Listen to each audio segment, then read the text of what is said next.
हुक्मे श्रेष्ठ साजियन बहु पित संसारा। पावन पौड़ी धन गुरु अमरदास जी सच्चे सतगुरु सेवा दे पुंज उन्हां दी उचारण की गई है, जो धन गुरु ग्रंथ साहिब जी दे 786 अंक ते सुभायमान सोही रागनी दे अंदर दूसरी पौड़ी सोही की वार दी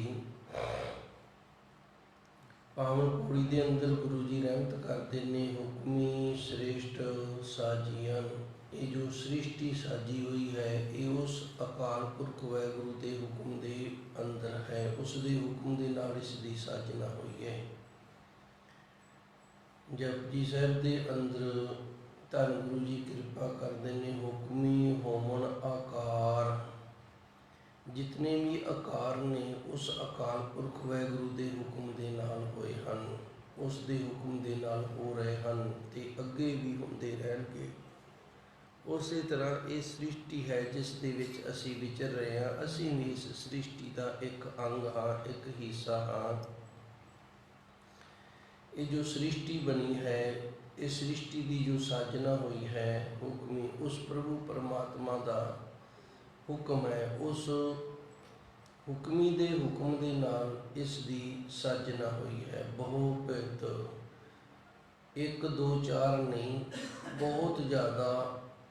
पित का अर्थ है विधियां दे नाल जो आपस दे विच जीवां दा साजना दे विच फर्क है। कोई किसी आकार का है, कोई किसी आकार का है।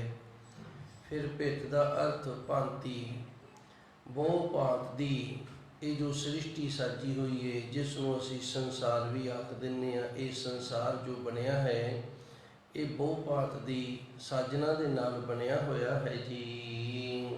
तेरा हुक्म न जापी चेतड़ा सच्चे अलख अपारा। फिर अगे एक सवाल पैदा हो जाता है भी उस प्रभु परमात्मा का जिहड़ा हुक्म है, जिस हुक्म के नाल ये सृष्टि की साजना हुई है, बहुभांति संसार की रचना हुई है, वो हुक्म जिहड़ा वो कितना वड्डा है, वो हुक्म कितना बड़ा है, कितना बलवान है। इनू थोड़ा जा समझना पएगा। जिमें एक परिवार का मुखी है, उसका हुक्म केवल उसके परिवार से चलता है। थोड़ा विचारों के नाल जुड़ांगे ना, हुक्म की समझ फिर आवेगी। परिवार का मुखी है तो उसके परिवार के दो चार जी ने, कईयां ते मेरे वर्गे विचारियां का इस तरह का हाल होंदा, उन्होंने आपकी घर की भी उसके आखे नहीं लगती, उसका किसी ने लगना कि वो भी उसका हुक्म नहीं मानती। इतना छोटा उसका हुक्म होंदा है। तो कईयां का थोड़ा वड्डा हुक्म होंदा है, सारा परिवार मान लैंदा है। कईयां दे विच गुरु ने इस तरह की कला वरताई होंदी है, उन्हां दा हुक्म इतना वड्डा हुंदा है कि सारी बलादरी है जिहड़ी उन्हां दी राय लैके उन्हां दे हुक्मां दे अनुसार ही तुरती है। इस तरह फिर हुक्म होर वड्डा हो जाता है, कईयां दा पूरे पिंड ते, कईयां दा पूरे इलाके ते, फिर कईयां दा हुक्म है जिहड़ा पूरे देश ते चलदा है, जिन्हों असीं राष्ट्रपति आख दिंदे हां। उस प्रभु परमात्मा का हुक्म है जिहड़ा, ये असी हुण गिनती नहीं कर सकते भी इस तरह दीयां किन्नियां कु धरतियां ने जिन्हां दे उत्ते उसका हुक्म चल रहा है। तां करके उसके हुक्म नूं असी दस नहीं सकते भी किन्ना कु वड्डा है। मेरे ख्याल गल पकड़ दे विच आ गई होनी है, नहीं तो थोड़ी जी फिर होर मेहनत कर लैंदे आ। हुक्म तो भाव हुंदा है भी इस मनुख के आखे लगन वाले कितने जाने ने। किसी दे कोई दो चार आखे लगते हैं, किसी दे 150 लग जाता है, किसी दे सारा नगर ही आखे लगता हुंदा है, किसी दे सारा जिला, इस तरह फिर सूबा, सूबे तो फिर अगे देश।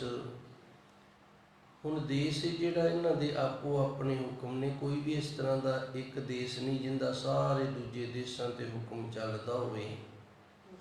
ਆ ਜਿਹੜੀਆਂ ਲੜਾਈਆਂ ਹੋ ਰਹੀਆਂ ਨੇ ਨਾ, ਇਹ ਹੁਕਮ ਦੀ ਹੋ ਰਹੀਆਂ ਵੀ ਮੈਂ ਇਹ ਹੁਕਮ ਕੀਤਾ ਸੀ ਤੇ ਤੂੰ ਮੰਨਿਆ ਨਹੀਂ, ਬਸ ਲੜਾਈ ਸ਼ੁਰੂ ਹੈ।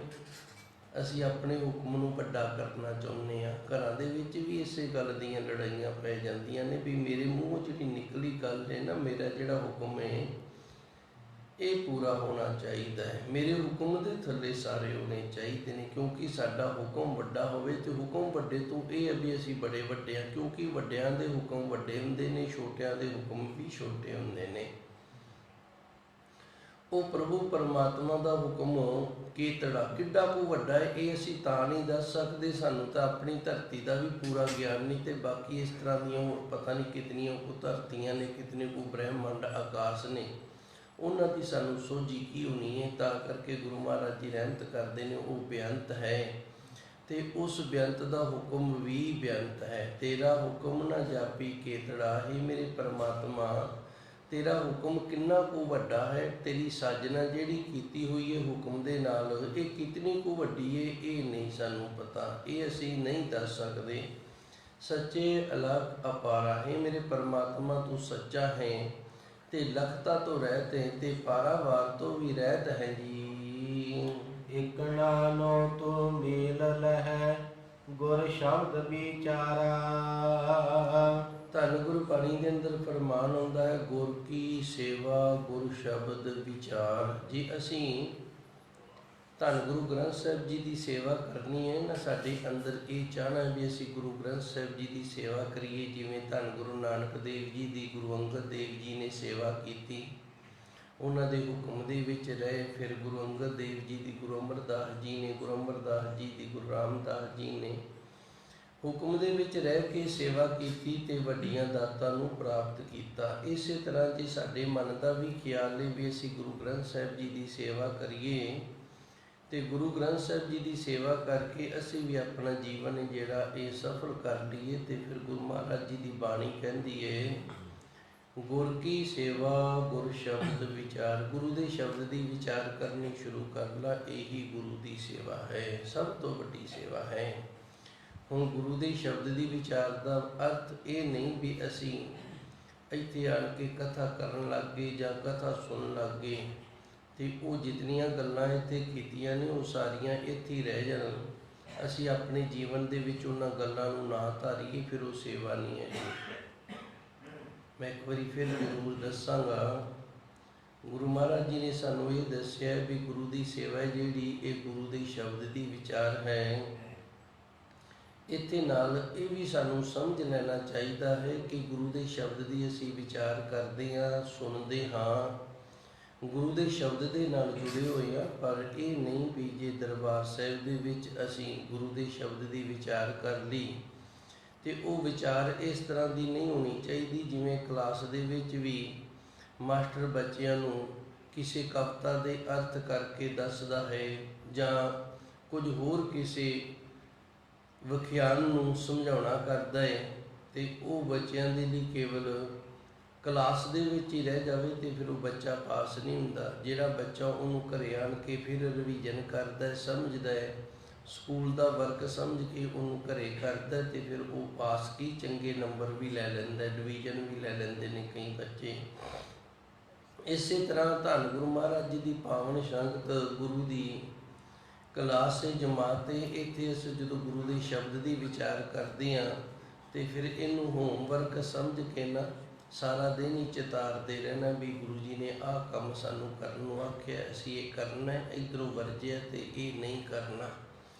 ਇੱਕ ਨਾ ਨੋ ਤੂੰ ਮੇਲ ਲੈ, ਗੁਰੂ ਜੀ ਨੇ ਕਿਹਾ ਵੀ ਇੱਕ ਇਸ ਤਰ੍ਹਾਂ ਦੇ ਨੇ, ਇਕਣਾ ਇਹ ਬਹੁਵਚਨ ਨੇ, ਇੱਕ ਦਾ ਬਹੁਵਚਨ ਇਕਣਾ ਹੁੰਦਾ ਹੈ, ਇਕਣਾ ਨੂੰ ਤੂੰ ਮੇਲ ਰਹੇ।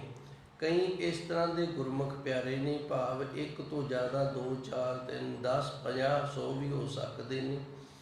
ਇਸ ਤਰ੍ਹਾਂ ਦੇ ਨੇ ਜਿਨ੍ਹਾਂ ਨੂੰ ਤੂੰ ਆਪਣੇ ਵਿੱਚ ਅਭੇਦ ਕਰ ਲੈਣਾ। ਗੁਰ ਸ਼ਬਦ ਵਿਚਾਰਾ, ਇਹ ਵਿਚਾਰ ਜਿਹੜੀ ਇਹ ਗੁਰੂ ਦੇ ਸ਼ਬਦ ਦੇ ਨਾਲ, ਭਾਵ ਉਹਨਾਂ ਨੇ ਆਪਣੀ ਵਿਚਾਰ ਨੂੰ ਛੱਡ ਕੇ ਗੁਰੂ ਦੀ ਵਿਚਾਰ ਨੂੰ, ਗੁਰੂ ਦੇ ਸ਼ਬਦ ਦੀ ਵਿਚਾਰ ਨੂੰ ਧਾਰਨ ਕੀਤਾ ਤੇ ਫਿਰ ਤੇਰੀ ਰਹਿਮਤ ਕਿਰਪਾ ਹੋਈਏ, ਉਹਨਾਂ ਨੂੰ ਤੂੰ ਮੇਲ ਲਿਆ ਹੈ। ਮੈਂ ਇੱਕ ਵਾਰੀ ਫਿਰ ਮਿਹਨਤ ਕਰਾਂਗਾ ਥੋੜ੍ਹੀ ਜਿਹੀ। ਗੁਰ ਸ਼ਬਦ ਵਿਚਾਰਾ, ਗੁਰੂ ਦੀ ਸ਼ਬਦ ਦੀ ਵਿਚਾਰ ਵਾਲੇ ਅਸੀਂ ਹੋਣਾ ਹੈ।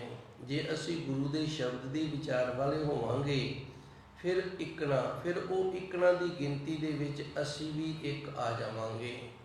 ਇਕਣਾ ਨੂੰ ਤੂੰ ਮੇਲ ਰਹੇ, ਇਹ ਮੇਰੇ ਪਰਮਾਤਮਾ, ਇਹ ਮੇਰੇ ਵਾਹਿਗੁਰੂ, ਇਹ ਮੇਰੇ ਗੁਰੂ ਗਰੀਬ ਨਵਾਜੀਓ। ਕਈ ਗੁਰਮੁਖ ਪਿਆਰੇ ਇਸ ਤਰ੍ਹਾਂ ਦੇ ਨੇ ਜਿਨ੍ਹਾਂ ਨੂੰ ਤੂੰ ਮੇਲ ਲੈਣਾ ਹੈ। ਤੇ ਹੁਣ ਮੇਲਣ ਦਾ ਜਿਹੜਾ ਕਾਰਨ ਹੈ ਨਾ, ਗੁਰ ਸ਼ਬਦ ਵਿਚਾਰਾ, ਉਹ ਗੁਰੂ ਦੀ ਸ਼ਬਦ ਦੀ ਜਿਹੜੀ ਵਿਚਾਰ ਹੈ ਉਹਨੂੰ ਜੀਵਨ ਦੇ ਵਿੱਚ ਧਾਰਦੇ ਨੇ, ਭਾਵ ਗੁਰੂ ਦੀ ਸ਼ਬਦ ਦੀ ਵਿਚਾਰ ਵਾਲੇ ਹੋ ਜਾਂਦੇ ਹਨ ਜੀ। ਸੱਚ ਰਤੇ ਸੇ ਨਿਰਮਲੇ ਹਉ ਮੈਂ ਤਜ ਵਿਕਾਰਾ। ਜਿਹੜੇ ਸੱਚ ਦੇ ਵਿੱਚ ਰੰਗੇ ਗਏ ਨੇ ਉਹ ਪਵਿੱਤਰ ਹੋ ਗਏ ਨੇ। ਉਹਨਾਂ ਨੇ ਆਪਣੇ ਅੰਦਰੋਂ ਹਉਮੈ ਜਿਹੜੀ ਏ ਇਹਨੂੰ ਛੱਡਿਆ ਤੇ ਵਿਕਾਰਾਂ ਦਾ ਨਾਸ਼ ਕੀਤਾ ਹੈ। ਨਾਮ ਉਹ ਦੌਲਤ ਹੈ ਜਿਸ ਦੇ ਨਾਲ ਮਨੁੱਖ ਦੀ ਸਭ ਤੋਂ ਪਹਿਲੋਂ ਖੋਟੀ ਬੁੱਧੀ ਹੈ ਜਿਹੜੀ, ਉਸ ਦਾ ਨਾਸ਼ ਹੁੰਦਾ ਹੈ। ਨਾਮ ਉਹ ਸਾਧਨ ਹੈ ਜਿਸ ਦੇ ਨਾਲ ਬੁੱਧੀ ਦੀ ਮਲੀਨਤਾ ਜਿਹੜੀ ਹੈ ਇਹਨੂੰ ਧੋਤਾ ਜਾਂਦਾ ਹੈ, ਇਹਨੂੰ ਸਾਫ਼ ਕੀਤਾ ਜਾਂਦਾ ਹੈ। ਜਦੋਂ ਬੁੱਧੀ ਪਵਿੱਤਰ ਹੋ ਜਾਂਦੀ ਹੈ ਨਾਮ ਦੀ ਬਦੌਲਤ, ਨਾਮ ਦੇ ਜਪਣੇ ਕਰਕੇ, ਫਿਰ ਖੋਟੀ ਬੁੱਧੀ ਦਾ ਨਾਸ਼ ਹੋ ਗਿਆ ਤੇ ਬੁੱਧੀ ਪਵਿੱਤਰ ਹੋ ਗਈ ਹੈ। ਪਵਿੱਤਰ ਬੁੱਧੀ ਜਿਹੜੀ ਉਹ ਪ੍ਰਭੂ ਪਰਮਾਤਮਾ ਦੇ ਪ੍ਰੇਮ ਰੰਗ ਦੇ ਵਿੱਚ ਰੰਗੀ ਜਾਂਦੀ ਹੈ। ਜਦੋਂ ਪਰਮਾਤਮਾ ਦਾ ਪ੍ਰੇਮ ਵਾਲਾ ਰੰਗ ਚੜ੍ਹ ਗਿਆ ਤੇ ਫਿਰ ਜਿਹਦੇ ਅੰਦਰ ਪ੍ਰਭੂ ਪਰਮਾਤਮਾ ਦਾ ਪ੍ਰੇਮ ਵਾਲਾ ਰੰਗ ਚੜ੍ਹ ਜਾਂਦਾ ਹੈ, ਉਹਦੇ ਅੰਦਰ ਹਉਮੈ ਨਹੀਂ ਰਹਿੰਦੀ। ਕਿਉਂ ਨਹੀਂ ਹਉਮੈ ਰਹਿੰਦੀ? ਹਉਮੈ ਇਸ ਕਰਕੇ ਨਹੀਂ ਰਹਿੰਦੀ, ਹਉਮੈ ਉਸ ਕਾਰਜ ਦੇ ਵਿੱਚ ਹੁੰਦੀ ਹੈ ਜਿਹੜਾ ਅਸੀਂ ਆਪ ਕੀਤਾ ਹੋਵੇ। ਹਉਮੈ ਉਸ ਕਿਰਿਆ ਦੇ ਵਿੱਚ ਆਉਂਦੀ ਹੈ ਜੋ ਅਸੀਂ ਆਪ ਕਰਦੇ ਹਾਂ। ਜੇ ਕੋਈ ਕਰਦਾ ਹੈ ਤੇ ਫਿਰ ਉਹਦੇ ਵਿੱਚ ਹਉਮੈ ਨਹੀਂ। ਇਹਨੂੰ ਥੋੜ੍ਹਾ ਜਿਹਾ ਅੱਜ ਆਪਾਂ ਸਮਝ ਕੇ ਅੱਗੇ ਚੱਲਾਂਗੇ। ਪਹਿਲੋਂ ਅਸੀਂ ਬਾਣੀ ਪੜ੍ਹਦੇ ਹਾਂ, ਯਤਨ ਕਰਦੇ ਹਾਂ, ਨਾਮ ਜਪਦੇ ਹਾਂ, ਸਿਮਰਨ ਕਰਦੇ ਹਾਂ, ਉਦੋਂ ਸਾਨੂੰ ਇਸ ਤਰ੍ਹਾਂ ਲੱਗਦਾ ਹੈ ਵੀ ਇਹ ਅਸੀਂ ਕਰ ਰਹੇ ਹਾਂ ਤੇ ਇਹਦੇ ਕਰਨ ਦੇ ਨਾਲ ਹੀ ਸਾਡਾ ਭਲਾ ਹੈ। ਇਹ ਵੀ ਸੱਚ ਹੈ, ਪਰ ਇਹਦੇ ਵਿੱਚ ਹਉਮੈ ਹੈ। ਹਉਮੈ ਕਿਹੜੀ ਹੈ? ਅਸੀਂ ਕਰ ਰਹੇ ਹਾਂ, ਇਹ ਹਉਮੈ ਹੈ। ਪਰ ਇਹ ਜਿਹੜੀ ਹਉਮੈ ਹੈ ਨਾ ਜਿਹੜੀ, ਇਹ ਬੜੀ ਚੰਗੀ ਹੈ। ਹਉਮੈ ਦੀਰਘ ਰੋਗ ਹੈ, ਦਾਰੂ ਪੀ ਇਸ ਮਾਹੇ। ਹੁਣ ਦਾਰੂ ਵੀ ਤਾਂ ਇਹਦੇ ਵਿੱਚ ਹੈ ਨਾ। ਜੇ ਹਉਮੈ ਵੱਡੀ ਬਿਮਾਰੀ ਹੈ ਤੇ ਫਿਰ ਇਲਾਜ ਵੀ ਇਹਦੇ ਵਿੱਚ ਹੈ। ਬਸ ਇਹੀ ਇਲਾਜ ਹੈ ਕਿ ਅਸੀਂ ਨਾਮ ਜਪਦੇ ਹਾਂ, ਭਜਨ ਬੰਦਗੀ ਕਰਦੇ ਹਾਂ, ਸਿਮਰਨ ਕਰਦੇ ਹਾਂ, ਸੇਵਾ ਕਰਦੇ ਹਾਂ। ਸਾਡੇ ਅੰਦਰ ਹਉਮੈ ਬਣੀ ਹੈ ਵੀ ਅਸੀਂ ਕਰਦੇ ਹਾਂ, ਪਰ ਇਹ ਸੇਵਾ ਕਰਦਿਆਂ ਨਾਮ ਜਪਦਿਆਂ ਸਿਮਰਨ ਕਰਦਿਆਂ ਜਦੋਂ ਮਨ ਤੋਂ ਵਿਕਾਰਾਂ ਦੀ, ਬੁਰਾਈਆਂ ਦੀ ਮੈਲ ਲੈ ਜਾਂਦੀ ਹੈ ਨਾ, ਤੇ ਫਿਰ ਬੁੱਧੀ ਪਵਿੱਤਰ, ਹਿਰਦਾ ਨਿਰਮਲ ਹੋ ਜਾਂਦਾ ਹੈ। ਤੇ ਫਿਰ ਪਤਾ ਲੱਗਦਾ ਹੈ ਅਸੀਂ ਨਹੀਂ ਸੀ ਕਰ ਰਹੇ। ਕਿਉਂ ਨਹੀਂ ਸੀ ਕਰ ਰਹੇ? ਅਸੀਂ ਤਾਂ ਕੇਵਲ ਇੱਕ ਯਤਨ ਕਰ ਰਹੇ ਸੀ। ਇਹ ਸਾਫ਼ ਕਰਨ ਵਾਲਾ ਤਾਂ ਕੋਈ ਹੋਰ ਹੀ ਹੈ। ਇਹ ਜਿਹੜਾ ਸਾਡੇ ਅੰਦਰ ਨੂੰ ਮਾਂਜ ਗਿਆ ਨਾ, ਇਹ ਕੋਈ ਹੋਰ ਹੀ। ਕਿਉਂਕਿ ਇੱਥੇ ਕਿਹੜਾ ਸਾਡਾ ਹੱਥ ਪਹੁੰਚਦਾ? ਸਾਡੇ ਅੰਦਰ ਸਾਡਾ ਹੱਥ ਨਹੀਂ ਪਹੁੰਚਦਾ ਕਿ ਅਸੀਂ ਆਪਣੇ ਹੱਥ ਦੇ ਨਾਲ ਅੰਦਰੋਂ ਅੰਦਰ ਨੂੰ ਸਾਫ਼ ਕਰ ਲਈਏ। ਫਿਰ ਇਹ ਜਿਹੜੀ ਹਉਮੈ ਸੀ ਇਹਦਾ ਵੀ ਨਾਸ਼ ਹੋ ਗਿਆ। ਸੱਚ ਰਤੇ ਸੇ ਨਿਰਮਲੇ, ਤਾਂ ਤੇ ਗੁਰੂ ਮਹਾਰਾਜ ਜੀ ਰਹਿਮਤ ਕਰਦੇ ਨੇ ਜਿਹੜੇ ਸੱਚ ਦੇ ਵਿੱਚ ਰੰਗੇ ਹੋਏ ਨੇ ਉਹ ਪਵਿੱਤਰ ਨੇ, ਨਿਰਮਲ ਨੇ। ਕਿਉਂਕਿ ਹਉਮੈ ਤਜ ਵਿਕਾਰਾ, ਹਉਮੈ ਤਜ ਵਿਕਾਰਾ, ਇਹ ਤਿੰਨ ਸ਼ਬਦ ਨੇ। ਇੱਕ ਹਉਮੈ ਹੈ, ਇੱਕ ਤਜ ਹੈ ਤੇ ਇੱਕ ਵਿਕਾਰਾ ਹੈ। ਤਜ ਜਿਹੜਾ ਇਹ ਹਉਮੈ ਤੋਂ ਬਾਅਦ ਦੇ ਵਿੱਚ ਆਇਆ ਹੈ ਤੇ ਵਿਕਾਰਾਂ ਤੋਂ ਪਹਿਲੂ ਆਇਆ ਹੈ। ਹਉਮੈ ਤਜ ਵਿਕਾਰਾ, ਥੋੜ੍ਹਾ ਜਿਹਾ ਵਿਚਾਰਾਂ ਨਾਲ ਜੁੜੀਏ ਆਪਾਂ ਤਾਂ ਕਿ ਗੱਲ ਦੀ ਸਮਝ ਆ ਜਾਵੇ। ਤੇ ਗੁਰਬਾਣੀ ਦੀ ਜਿਹੜੀ ਤੁਕ ਹੈ ਨਾ, ਹਉਮੈ ਦੀਰਘ ਰੋਗ ਹੈ, ਦਾਰੂ ਪੀ ਇਸ ਮਾਏ, ਇਹਦੀ ਵੀ ਸਮਝ ਆ ਜਾਏਗੀ। ਹੁਣ ਜੇ ਆਪਾਂ ਗੌਰ ਨਾਲ ਵੇਖੀਏ ਹਉਮੈ ਤਜ ਵਿਕਾਰਾ, ਵੀ ਤਜ ਸ਼ਬਦ ਜਿਹੜਾ ਇਹਦਾ ਅਰਥ ਹੁੰਦਾ ਛੱਡਣਾ। ਹਉਮੈ ਤਜ, ਹਉਮੈ ਦੇ ਮਗਰ ਲੱਗਿਆ ਹੋਇਆ ਤੇ ਵਿਕਾਰਾਂ ਦੇ ਅੱਗੇ ਲੱਗਿਆ ਹੋਇਆ ਹੈ। ਤੇ ਉਧਰ ਗੁਰੂ ਜੀ ਨੇ ਸਾਨੂੰ ਦੱਸਿਆ ਹਉਮੈ ਦੀਰਘ ਰੋਗ ਹੈ, ਦਾਰੂ ਪੀ ਇਸ ਮਾਏ। ਇਹ ਇਸ ਤਰ੍ਹਾਂ ਸਮਝਿਆ ਜਾਂਦਾ ਹੈ। ਪਹਿਲੂ ਮਨੁੱਖ ਜੇ ਇਸ ਦੇ ਅੰਦਰ ਹਉਮੈ ਨਾ ਆਵੇ ਵੀ ਮੈਂ ਵੀ ਆ ਕਰ ਲਵਾਂ, ਹਉਮੈ ਦਾ ਅਰਥ ਹੈ ਮੈਂ ਵੀ ਆ ਕਰ ਲਵਾਂ, ਇਹ ਵੀ ਮੇਰਾ ਹੋ ਜਾਵੇ, ਤੇ ਇਹ ਭਜਨ ਬੰਦਗੀ ਨਹੀਂ ਕਰ ਸਕਦਾ, ਇਹ ਨਾਮ ਨਹੀਂ ਜਪ ਸਕਦਾ, ਸੇਵਾ ਨਹੀਂ ਕਰ ਸਕਦਾ। ਇਸ ਤਰ੍ਹਾਂ ਜਦੋਂ ਸੇਵਾ ਕਰਦਿਆਂ ਨਾਮ ਜਪਦਿਆਂ ਭਜਨ ਬੰਦਗੀ ਕਰਦਿਆਂ ਤਜ ਵਿਕਾਰਾਂ ਅੰਦਰ ਦੇ ਵਿਕਾਰ ਛੁੱਟ ਜਾਂਦੇ ਨੇ। ਜਦੋਂ ਅੰਦਰ ਦੇ ਵਿਕਾਰ ਛੁੱਟ ਜਾਂਦੇ ਨੇ ਤੇ ਫਿਰ ਅੰਦਰ ਜਦੋਂ ਨਿਰਮਲ ਤੇ ਪਵਿੱਤਰ ਹੋ ਜਾਂਦਾ, ਵਿਕਾਰਾਂ ਤੋਂ ਰਹਿਤ ਹੋ ਜਾਂਦਾ ਹੈ, ਹਉਮੈ ਤਜ, ਫਿਰ ਇਹ ਹਉਮੈ ਵੀ ਛੱਡ ਦਿੰਦਾ। ਕਿਉਂ ਛੱਡ ਦਿੰਦਾ? ਇਹਨੂੰ ਇਸ ਗੱਲ ਦੀ ਸੋਝੀ ਆ ਜਾਂਦੀ ਹੈ, ਇਸ ਗੱਲ ਦਾ ਪਤਾ ਲੱਗ ਜਾਂਦਾ ਹੈ, ਤੂੰ ਤੂੰ ਕਰਤਾ ਤੂੰ ਭਇਆ ਮੁਝ ਮੇ ਰਹਾ ਨਾ। ਭਗਤ ਕਬੀਰ ਜੀ ਕਹਿੰਦੇ ਨੇ, ਪਹਿਲੋਂ ਤਾਂ ਮੈਂ ਤੈਨੂੰ ਕਹਿੰਦਾ ਸੀ ਤੂੰ ਵਾਹਿਗੁਰੂ ਤੂੰ ਵਾਹਿਗੁਰੂ ਤੂੰ ਵਾਹਿਗੁਰੂ, ਤੂੰ ਦੂਜੇ ਨੂੰ ਆਖਿਆ ਜਾਂਦਾ ਹੈ।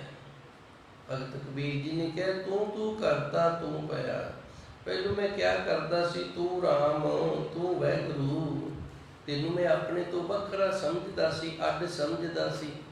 ਜਦੋਂ ਵੱਖਰਾ ਸਮਝਦਾ ਸੀ, ਅੱਡ ਸਮਝਦਾ ਸੀ, ਤੇ ਉਦੋਂ ਮੈਂ ਤੈਨੂੰ ਤੂੰ ਆਖਦਾ ਸੀ। ਆਪਾ ਪਰਕਾ ਮਿਟ ਗਿਆ। ਜਦੋਂ ਆਪਣਾ ਤੇ ਪਰਾਇਆਪਣ ਤੇਰੇ ਤੇ ਮੇਰੇ ਵਿੱਚੋਂ ਮਿਟ ਗਿਆ ਨਾ, ਜਦ ਦੇਖਾ ਤਦ ਤੂੰ, ਹੁਣ ਮੈਂ ਤੈਨੂੰ ਤੂੰ ਨਹੀਂ ਆਖਦਾ, ਹੁਣ ਮੈਂ ਤੈਨੂੰ ਤੂੰ ਨਹੀਂ ਆਖਦਾ, ਕਿਉਂਕਿ ਤੂੰ ਹੈ ਹੀ ਨਹੀਂ, ਤੂੰ ਹੈ ਹੀ ਨਹੀਂ, ਤੂੰ ਮੇਰਾ ਰੂਪ ਹੋ ਗਿਆ ਤੇ ਮੈਂ ਤੇਰਾ ਰੂਪ ਹੋ ਗਿਆ। ਇਸ ਤਰ੍ਹਾਂ ਫਿਰ ਇਹ ਹਉਮੈ ਦਾ ਨਾਸ ਹੋ ਜਾਂਦਾ ਹੈ। ਸੱਚ ਰਤੇ ਸੇ ਨਿਰਮਲੇ, ਜਿਹੜੇ ਸੱਚ ਦੇ ਵਿੱਚ ਰੰਗੇ ਜਾਂਦੇ ਨੇ ਫਿਰ ਉਹ ਪਵਿੱਤਰ ਹੋ ਜਾਂਦੇ ਹਨ ਜੀ। ਜਿਸ ਤੂੰ ਮਿਲਹਿ ਸੋ ਤੁਧ ਮਿਲੈ ਸੋਈ ਸਚਿਆਰਾ।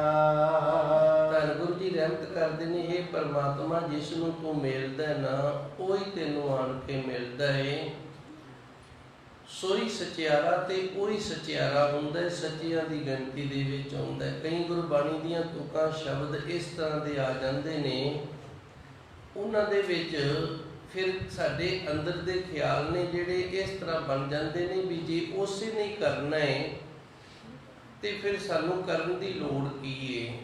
ਨਹੀਂ, ਇਸ ਤਰ੍ਹਾਂ ਨਹੀਂ ਹੈਗਾ, ਕਰਨਾ ਸਾਨੂੰ ਪਏਗਾ, ਪਰ ਕਰਦਾ ਉਹ ਹੈ, ਕਰਨਾ ਸਾਨੂੰ ਪਏਗਾ, ਕਰਦਾ ਉਹ ਹੈ। ਜਿਸ ਤੋਂ ਮਿਲੈ ਸੋ ਤੁਧ ਮਿਲੈ। ਅਸੀਂ ਯਤਨ ਕਰਦੇ ਹਾਂ, ਉਸ ਦਾ ਨਾਮ ਜਪਦੇ ਹਾਂ, ਸਿਮਰਨ ਕਰਦੇ ਹਾਂ, ਭਜਨ ਬੰਦਗੀ ਕਰਦੇ ਹਾਂ, ਸੇਵਾ ਕਰਦੇ ਹਾਂ, ਬੜੇ ਯਤਨ ਕਰਦੇ ਹਾਂ।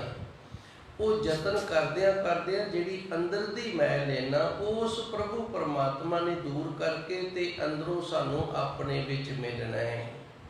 ਬਾਹਰੀ ਯਤਨ ਜਿਹੜਾ ਉਹ ਅਸੀਂ ਕਰ ਰਹੇ ਹਾਂ, ਬਾਕੀ ਸਾਰੀ ਜਿਹੜੀ ਕਿਰਿਆ ਉਹ ਉਸ ਦੀ। ਇਹਨੂੰ ਇਸ ਤਰ੍ਹਾਂ ਸਮਝ ਲਓ, ਰੋਟੀ ਅਸੀਂ ਖਾਣੀ ਹੈ ਤੇ ਰੋਟੀ ਨੂੰ ਕਮਾਉਣਾ ਵੀ ਅਸੀਂ ਹੈ। ਆਪਣਾ ਢਿੱਡ ਭਰਨ ਦੇ ਲਈ ਅਸੀਂ ਕਮਾਈ ਕਰਦੇ ਹਾਂ, ਕਮਾਈ ਕਰਕੇ ਪ੍ਰਸ਼ਾਦਾ ਤਿਆਰ ਕਰਦੇ ਹਾਂ। ਅਸੀਂ ਸਿਰਫ ਉਹਨੂੰ ਮੂੰਹ ਤੱਕ ਲੈ ਕੇ ਜਾ ਸਕਦੇ ਹਾਂ। ਉਸ ਤੋਂ ਅੱਗੇ ਦੀ ਕਿਰਿਆ ਜਿਹੜੀ ਉਹ ਕੁਦਰਤੀ ਹੋ ਰਹੀ ਹੈ, ਨੈਚੁਰਲੀ ਹੋ ਰਹੀ ਹੈ, ਆਪਣੇ ਆਪ ਹਜਮ ਹੁੰਦੀ ਹੈ ਤੇ ਆਪਣੇ ਆਪ ਹੀ ਉਹ ਖੂਨ ਬਣਦੀ ਹੈ। ਅਸੀਂ ਉਹਨੂੰ ਖੂਨ ਨਹੀਂ ਬਣਾ ਸਕਦੇ। ਜਦੋਂ ਪਰਮਾਤਮਾ ਨੇ ਕਿਸੇ ਦਾ ਅੰਤ ਕਰਨਾ ਹੁੰਦਾ ਨਾ ਤੇ ਫਿਰ ਡਾਕਟਰ ਕਹਿ ਦਿੰਦੇ ਨੇ ਇਹਦਾ ਲੀਵਰ ਖਰਾਬ ਹੋ ਗਿਆ, ਹੁਣ ਇਹਦਾ ਖੂਨ ਨਹੀਂ ਬਣਦਾ, ਇਹ ਬਚੇਗਾ ਨਹੀਂ। ਸੋ ਇਸ ਤਰ੍ਹਾਂ ਅਸੀਂ ਕੇਵਲ ਉਸ ਪ੍ਰਭੂ ਪਰਮਾਤਮਾ ਦੇ ਨਾਮ ਨੂੰ ਜਪਣਾ ਹੈ, ਮੂੰਹ ਦੇ ਨਾਲ, ਹਿਰਦੇ ਦੇ ਨਾਲ, ਮਨ ਦੇ ਨਾਲ, ਸੁਰਤ ਦੇ ਨਾਲ। ਅੱਗੇ ਉਸ ਨਾਮ ਨੂੰ ਅੰਮ੍ਰਿਤ ਰੂਪ ਬਣਾ ਕੇ ਸਾਡੇ ਅੰਦਰ ਦੀ ਮੈਲ ਨੂੰ ਉਸ ਪਰਮਾਤਮਾ ਨੇ ਦੂਰ ਕਰਨਾ ਹੈ। ਇਹਦਾ ਅਰਥ ਇਹ ਬਣਦਾ ਜੀ, ਜਿਸ ਤੂੰ ਮਿਲ ਹੈ ਪਰਮਾਤਮਾ, ਤੂੰ ਕਿਰਪਾ ਕਰਦਾ, ਰਹਿਮਤ ਕਰਦਾ ਹੈ, ਆਪਣੇ ਨਾਮ ਜਪਣ ਦੇ ਵਿੱਚ ਲਾ ਲੈਣਾ। ਜਦੋਂ ਗੁਰਮੁਖ ਪਿਆਰਾ ਮਿਹਨਤ ਕਰਦਾ ਨਾ, ਅੱਗੇ ਫਿਰ ਉਸ ਦੀ ਮੈਲ ਨੂੰ ਤੂੰ ਆਪ ਦੂਰ ਕਰ ਦਿੰਦਾ।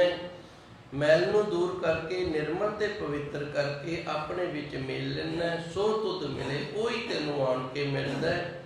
ਸੋਈ ਸਚਿਆਰਾ, ਤੇ ਉਸ ਦੀ ਗਿਣਤੀ ਫਿਰ ਸੱਚਿਆਂ ਦੇ ਵਿੱਚ ਹੋ ਜਾਂਦੀ ਹੈ ਜੀ। ਸ਼ਲੋਕ ਮਹਲਾ ਤੀਜਾ।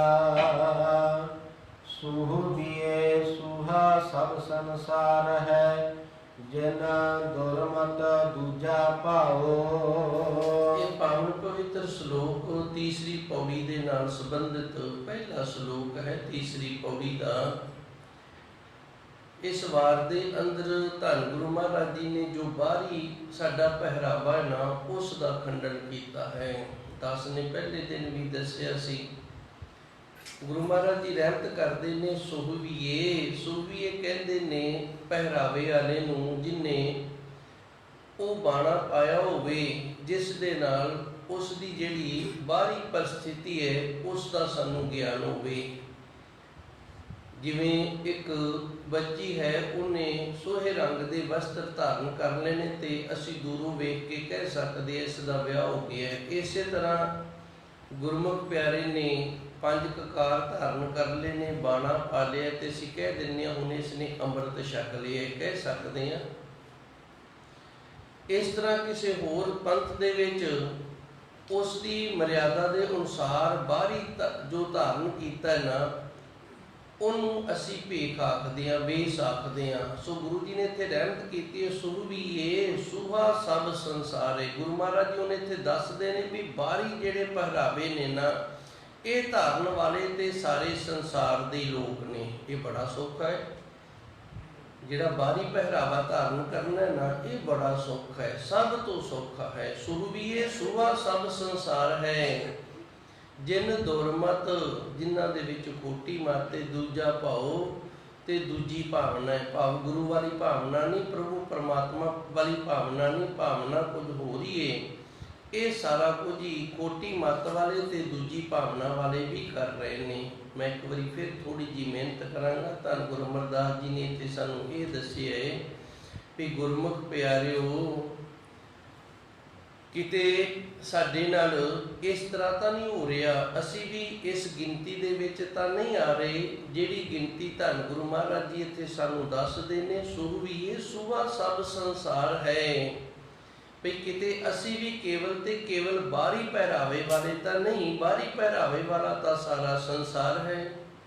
ਕੋਈ ਕਿਸੇ ਤਰ੍ਹਾਂ ਦਾ ਪਹਿਰਾਵਾ ਕਰੀ ਫਿਰਦਾ, ਕੋਈ ਕਿਸੇ ਤਰ੍ਹਾਂ ਦਾ ਪਹਿਰਾਵਾ ਕਰੀ ਫਿਰਦਾ, ਤੇ ਗੁਰੂ ਜੀ ਦੱਸਦੇ ਨੇ ਬਾਹਰੀ ਪਹਿਰਾਵੇ ਵਾਲਿਆਂ ਦੇ ਅੰਦਰ ਕੀ ਹੈ, ਜਿਨ ਦੁਰਮਤ, ਜਿਨ੍ਹਾਂ ਦੀ ਖੋਟੀ ਮਤ ਹੈ। ਦੁਰਮਤ ਦਾ ਅਰਥ ਹੁੰਦਾ ਖੋਟੀ ਮਤ, ਉਹ ਮਤ ਜਿਹਦੇ ਨਾਲ ਸਾਰੇ ਦੁਰੇ ਆਖਣ, ਸਾਰੇ ਲਾਹਨਤਾਂ ਪਾਉਣ। ਤੇ ਦੂਜਾ ਭਾਵ ਦਾ ਅਰਥ ਹੈ ਉਸ ਪ੍ਰਭੂ ਪਰਮਾਤਮਾ ਨੂੰ ਛੱਡ ਕੇ ਕਿਸੇ ਹੋਰ ਭਾਵਨਾ ਕਰਕੇ ਇਸ ਪਹਿਰਾਵੇ ਦੇ ਨਾਲ ਜੁੜਨਾ। ਕੋਈ ਹੋਰ ਭਾਵਨਾ ਕਿਵੇਂ, ਜਾਂ ਤਾਂ ਮਾਇਆ ਇਕੱਠੀ ਕਰਨ ਵਾਲੀ ਭਾਵਨਾ ਹੋਵੇ, ਜਾਂ ਕੋਈ ਹੋਰ ਕਿਸੇ ਤਰ੍ਹਾਂ ਦਾ ਖਿਆਲ ਹੋਵੇ। ਸਾਰੀ ਦੂਜੀ ਪ੍ਰਭੂ ਪਰਮਾਤਮਾ ਨੂੰ ਛੱਡ ਕੇ ਬਾਕੀ ਸਾਰੀਆਂ ਭਾਵਨਾ ਨੇ ਨਾ ਜਿਹੜੀਆਂ, ਇਹ ਦੂਜੀ ਦੇ ਵਿੱਚ ਹੀ ਆ ਜਾਂਦੀਆਂ ਨੇ। ਸੋ ਗੁਰੂ ਜੀ ਇੱਥੇ ਰਹਿਮਤ ਕਰਦੇ ਨੇ, ਸਾਨੂੰ ਇਹ ਦੱਸ ਰਹੇ ਨੇ ਵੀ ਵੇਖ ਪਈ ਗੁਰਮੁਖਾ, ਕਿਤੇ ਤੂੰ ਵੀ ਇਹਨਾਂ ਦੀ ਗਿਣਤੀ ਦੇ ਵਿੱਚ ਤਾਂ ਨਹੀਂ ਆ ਰਿਹਾ ਹੈ ਜੀ। ਛਿਨ ਮੈਂ ਝੂਠ ਸਭ ਬਿਨ ਸਜਾਏ, ਜਿਉ ਟਿਕੈ ਨਾ ਬਿਰਖ ਕੀ ਛਾਓ। ਉਸ ਪ੍ਰਭੂ ਪਰਮਾਤਮਾ ਦੇ ਦਰਬਾਰ ਦੇ ਵਿੱਚ ਇਹਨੂੰ ਝੂਠਾ ਆਖਿਆ ਜਾਏਗਾ। ਖਿਨ ਮੈਂ ਝੂਠ ਸਭ ਬਿਨ ਸਜਾਏ, ਇਹ ਝੂਠਾ ਹੈ ਤੇ ਇਹ ਝੂਠ ਹੈ ਜਿਹੜਾ ਥੋੜੇ ਸਮੇਂ ਦੇ ਵਿੱਚ ਹੀ ਇਸ ਦਾ ਨਾਸ ਹੋ ਜਾਣਾ ਹੈ। ਜਿਵੇਂ ਰੁੱਖ ਦੀ ਛਾਂ ਨਾ, ਉਹ ਟਿਕਾਊ ਦੇ ਵਿੱਚ ਨਹੀਂ ਹੁੰਦੀ। ਜਦੋਂ ਦਿਨ ਚੜ੍ਹਦਾ ਉਦੋਂ ਹੋਰ ਪਾਸੇ ਹੁੰਦੀ ਹੈ, ਤੇ ਜਦੋਂ ਸ਼ਾਮ ਹੁੰਦੀ ਹੈ ਫਿਰ ਹੋਰ ਪਾਸੇ ਹੋ ਜਾਂਦੀ ਹੈ, ਤੁਰੀ ਰਹਿੰਦੀ ਹੈ, ਸਵੇਰ ਤੋਂ ਲੈ ਕੇ ਸ਼ਾਮ ਤੱਕ ਤਬਦੀਲ ਹੋ ਜਾਂਦੀ ਹੈ। ਉਸੇ ਤਰ੍ਹਾਂ ਜਿਹੜਾ ਮਨੁੱਖ ਕੇਵਲ ਬਾਹਰੀ ਪਹਿਰਾਵੇ ਵਾਲਾ ਹੈ, ਉਹ ਝੂਠਿਆਂ ਦੀ ਗਿਣਤੀ ਵਿੱਚ ਆਉਂਦਾ ਹੈ, ਤੇ ਝੂਠੇ ਨੇ ਜਿਹੜੇ ਉਹਨਾਂ ਦਾ ਨਾਸ ਹੋ ਜਾਂਦਾ ਹੈ। ਨਾਸ ਉਹਨਾਂ ਦਾ ਇਸ ਤਰ੍ਹਾਂ ਹੁੰਦਾ ਹੈ ਜਿਵੇਂ ਰੁੱਖ ਦੀ ਛਾਂ ਜਿਹੜੀ ਉਹ ਨਹੀਂ ਟਿਕਦੀ, ਉਹਨਾਂ ਦਾ ਵੀ ਇਹ ਝੂਠ ਹੈ ਜਿਹੜਾ ਇਹ ਨਹੀਂ ਟਿਕਾਊ ਦੇ ਵਿੱਚ ਰਹਿੰਦਾ ਹੈ ਜੀ। ਗੁਰਮੁਖ ਲਾਲੋ ਲਾਲ ਹੈ, ਜਿਉ ਰੰਗ ਮਜੀਠ ਸਚੜਾਓ। ਤਾਂ ਗੁਰੂ ਜੀ ਰਹਿਮਤ ਕਰਦੇ ਨੇ, ਜਿਹੜਾ ਗੁਰਮੁਖ ਹੈ ਨਾ, ਉਹ ਅੰਦਰੋਂ ਉਸ ਪ੍ਰਭੂ ਪਰਮਾਤਮਾ ਦੇ ਪ੍ਰੇਮ ਰੰਗ ਵਾਲਾ ਹੈ। ਗੁਰੂ ਜੀ ਨੇ ਰਹਿਮਤ ਕੀਤੀ ਹੈ, ਗੁਰਮੁਖ ਲਾਲੋ ਲਾਲ ਹੈ। ਲਾਲੋ ਲਾਲ ਦਾ ਅਰਥ ਹੈ ਗੂੜੇ ਰੰਗ ਵਾਲਾ, ਤੇ ਲਾਲ ਦਾ ਅਰਥ ਹੁੰਦਾ ਪਿਆਰ। ਲਾਲ ਰੰਗ ਤਿਸ ਕੋ ਲੱਗਾ, ਜਿਸ ਕੇ ਵਡ ਭਾਗਾ, ਮੈਲਾ ਕਦੇ ਨ ਹੋਵੇ ਨਹਿ ਲਾਗੇ ਦਾਗਾ। ਜਿਨ੍ਹਾਂ ਨੂੰ ਪ੍ਰਭੂ ਪਰਮਾਤਮਾ ਦੇ ਪ੍ਰੇਮ ਵਾਲਾ ਰੰਗ ਲੱਗ ਜਾਂਦਾ ਨਾ, ਉਹ ਫਿਰ ਕਦੇ ਮੈਲਾ ਨਹੀਂ ਹੁੰਦਾ ਤੇ ਨਾ ਹੀ ਕਦੇ ਉਤਰਦਾ, ਉਹਨੂੰ ਦਾਗ ਵੀ ਨਹੀਂ ਜੇ ਲੱਗਦਾ। ਗੁਰਮੁਖ ਲਾਲੋ ਲਾਲ, ਜਿਹੜਾ ਗੁਰਮੁਖ ਹੈ ਉਹ ਪ੍ਰਭੂ ਪਰਮਾਤਮਾ ਦੇ ਪ੍ਰੇਮ ਰੰਗ ਦੇ ਵਿੱਚ ਰੰਗਿਆ ਹੋਇਆ ਹੈ। ਤੇ ਇਹ ਪ੍ਰੇਮ ਰੰਗ ਜਿਹੜਾ ਇਤਨਾ ਪੱਕਾ ਹੈ, ਜੋ ਰੰਗ ਮਜੀਠ, ਇਹ ਮਜੀਠੀਆ ਰੰਗ ਹੁੰਦਾ ਹੈ, ਸਭ ਤੋਂ ਪੱਕਾ ਮੰਨਿਆ ਗਿਆ ਹੈ। ਸਰ ਚੜਾਓ ਸਹਿ ਕਰਕੇ ਜਿਹਨੂੰ ਚੰਗੀ ਤਰ੍ਹਾਂ ਚੜਾਇਆ ਜਾਂਦਾ ਹੈ ਜੀ। ਉਲਟੀ ਸਾਗਤ ਸਿਵੈ ਘਰ ਆਈ, ਮਨ ਵਸਿਆ ਹਰ ਅੰਮ੍ਰਿਤ ਹੁਣ ਨਾਉ। ਧੰਨ ਗੁਰੂ ਮਹਾਰਾਜ ਜੀ ਰਹਿਮਤ ਕਰਦੇ ਨੇ, ਜਿਵੇਂ ਦੱਸਿਆ ਨਾ, ਗੁਰਮੁਖ ਜਿਹੜਾ ਉਹ ਅੰਦਰੋਂ ਪ੍ਰਭੂ ਪਰਮਾਤਮਾ ਦੇ ਪ੍ਰੇਮ ਰੰਗ ਦੇ ਵਿੱਚ ਪੱਕਾ ਹੋ ਜਾਂਦਾ ਹੈ, ਤੇ ਫਿਰ ਉਹਦਾ ਸੁਭਾਅ ਜਿਹੜਾ ਉਹ ਕਿਵੇਂ ਬਦਲਦਾ। ਉਲਟੀ ਦਾ ਅਰਥ ਹੁੰਦਾ ਪੁੱਠਾ ਹੋ ਜਾਣਾ, ਸਖਤ ਦਾ ਅਰਥ ਹੈ ਤਾਕਤ, ਸਿਵੇ ਦਾ ਅਰਥ ਹੈ ਚੇਤਨ। ਇਸ ਤੁਕ ਨੂੰ ਥੋੜਾ ਜਿਹਾ ਗੌਰ ਦੇ ਨਾਲ ਸਮਝਣਾ ਹੈ ਆਪਾਂ। ਉਲਟੀ ਸਖਤ ਸਿਵੇ ਘਰ ਆਈ। ਸ਼ਕਤੀ ਸਾਡੇ ਸਾਰਿਆਂ ਕੋਲ ਹੀ ਹੈ, ਪਰ ਉਹ ਸ਼ਕਤੀ ਹੈ ਜਿਹੜੀ ਉਹ ਸਾਡੀ ਸਾਰਿਆਂ ਦੀ ਤਕਰੀਬਨ ਬ੍ਰਹਿਣ ਸ਼ਕਤੀ ਹੈ। ਬਾਹਰੋਂ ਅਸੀਂ ਉਸ ਸ਼ਕਤੀ ਦੇ ਨਾਲ ਵੇਖਦੇ ਹਾਂ, ਉਸ ਸ਼ਕਤੀ ਦੇ ਨਾਲ ਸੁਣਦੇ ਹਾਂ, ਉਹ ਸ਼ਕਤੀ ਦੇ ਨਾਲ ਬੋਲਦੇ ਹਾਂ, ਉਹ ਸ਼ਕਤੀ ਦੇ ਨਾਲ ਸਮਝਦੇ ਤੇ ਸੋਚਦੇ ਵੀ ਹਾਂ। ਇਹ ਸਾਡੀ ਸ਼ਕਤੀ। ਹੁਣ ਇਹ ਬਾਹਰ ਵਾਲੀ ਸ਼ਕਤੀ ਹੈ ਨਾ ਜਿਹੜੀ ਉਲਟੀ ਸਖਤ, ਇਹ ਉਲਟ ਗਈ ਹੈ। ਇਹ ਉਲਟ ਕੇ ਕਿਵੇਂ ਹੋ ਗਈ? ਸਿਵੇ ਕਿਹਾ ਜਾਂਦਾ ਚੇਤਨ ਸਰੂਪ ਨੂੰ। ਇਹ ਸ਼ਕਤੀ ਜਿਹੜੀ ਬ੍ਰਹਿਣ ਸ਼ਕਤੀ ਸੀ, ਇਹ ਉਲਟ ਕੇ ਚੇਤਨ ਸਰੂਪ ਵਾਲੀ ਸ਼ਕਤੀ ਹੋ ਗਈ ਹੈ। ਇਹਨੂੰ ਨਾ ਇਸ ਤਰ੍ਹਾਂ ਸਮਝਿਆ ਜਾਏਗਾ। ਮਨਸੂਰ ਦੇ ਗੁਰੂ ਸਨ ਜਿਹੜੇ, ਉਹਨਾਂ ਨੇ ਭਵਿੱਖਬਾਣੀ ਕੀਤੀ ਤੇ ਭਵਿੱਖਬਾਣੀ ਦੇ ਵਿੱਚ ਮਨਸੂਰ ਨੂੰ ਆਖਿਆ ਤੈਨੂੰ ਸੂਲੀ ਤੇ ਚੜ੍ਹਨਾ ਪਏਗਾ, ਤੂੰ ਸੂਲੀ ਤੇ ਚੜ੍ਹੇਗਾ।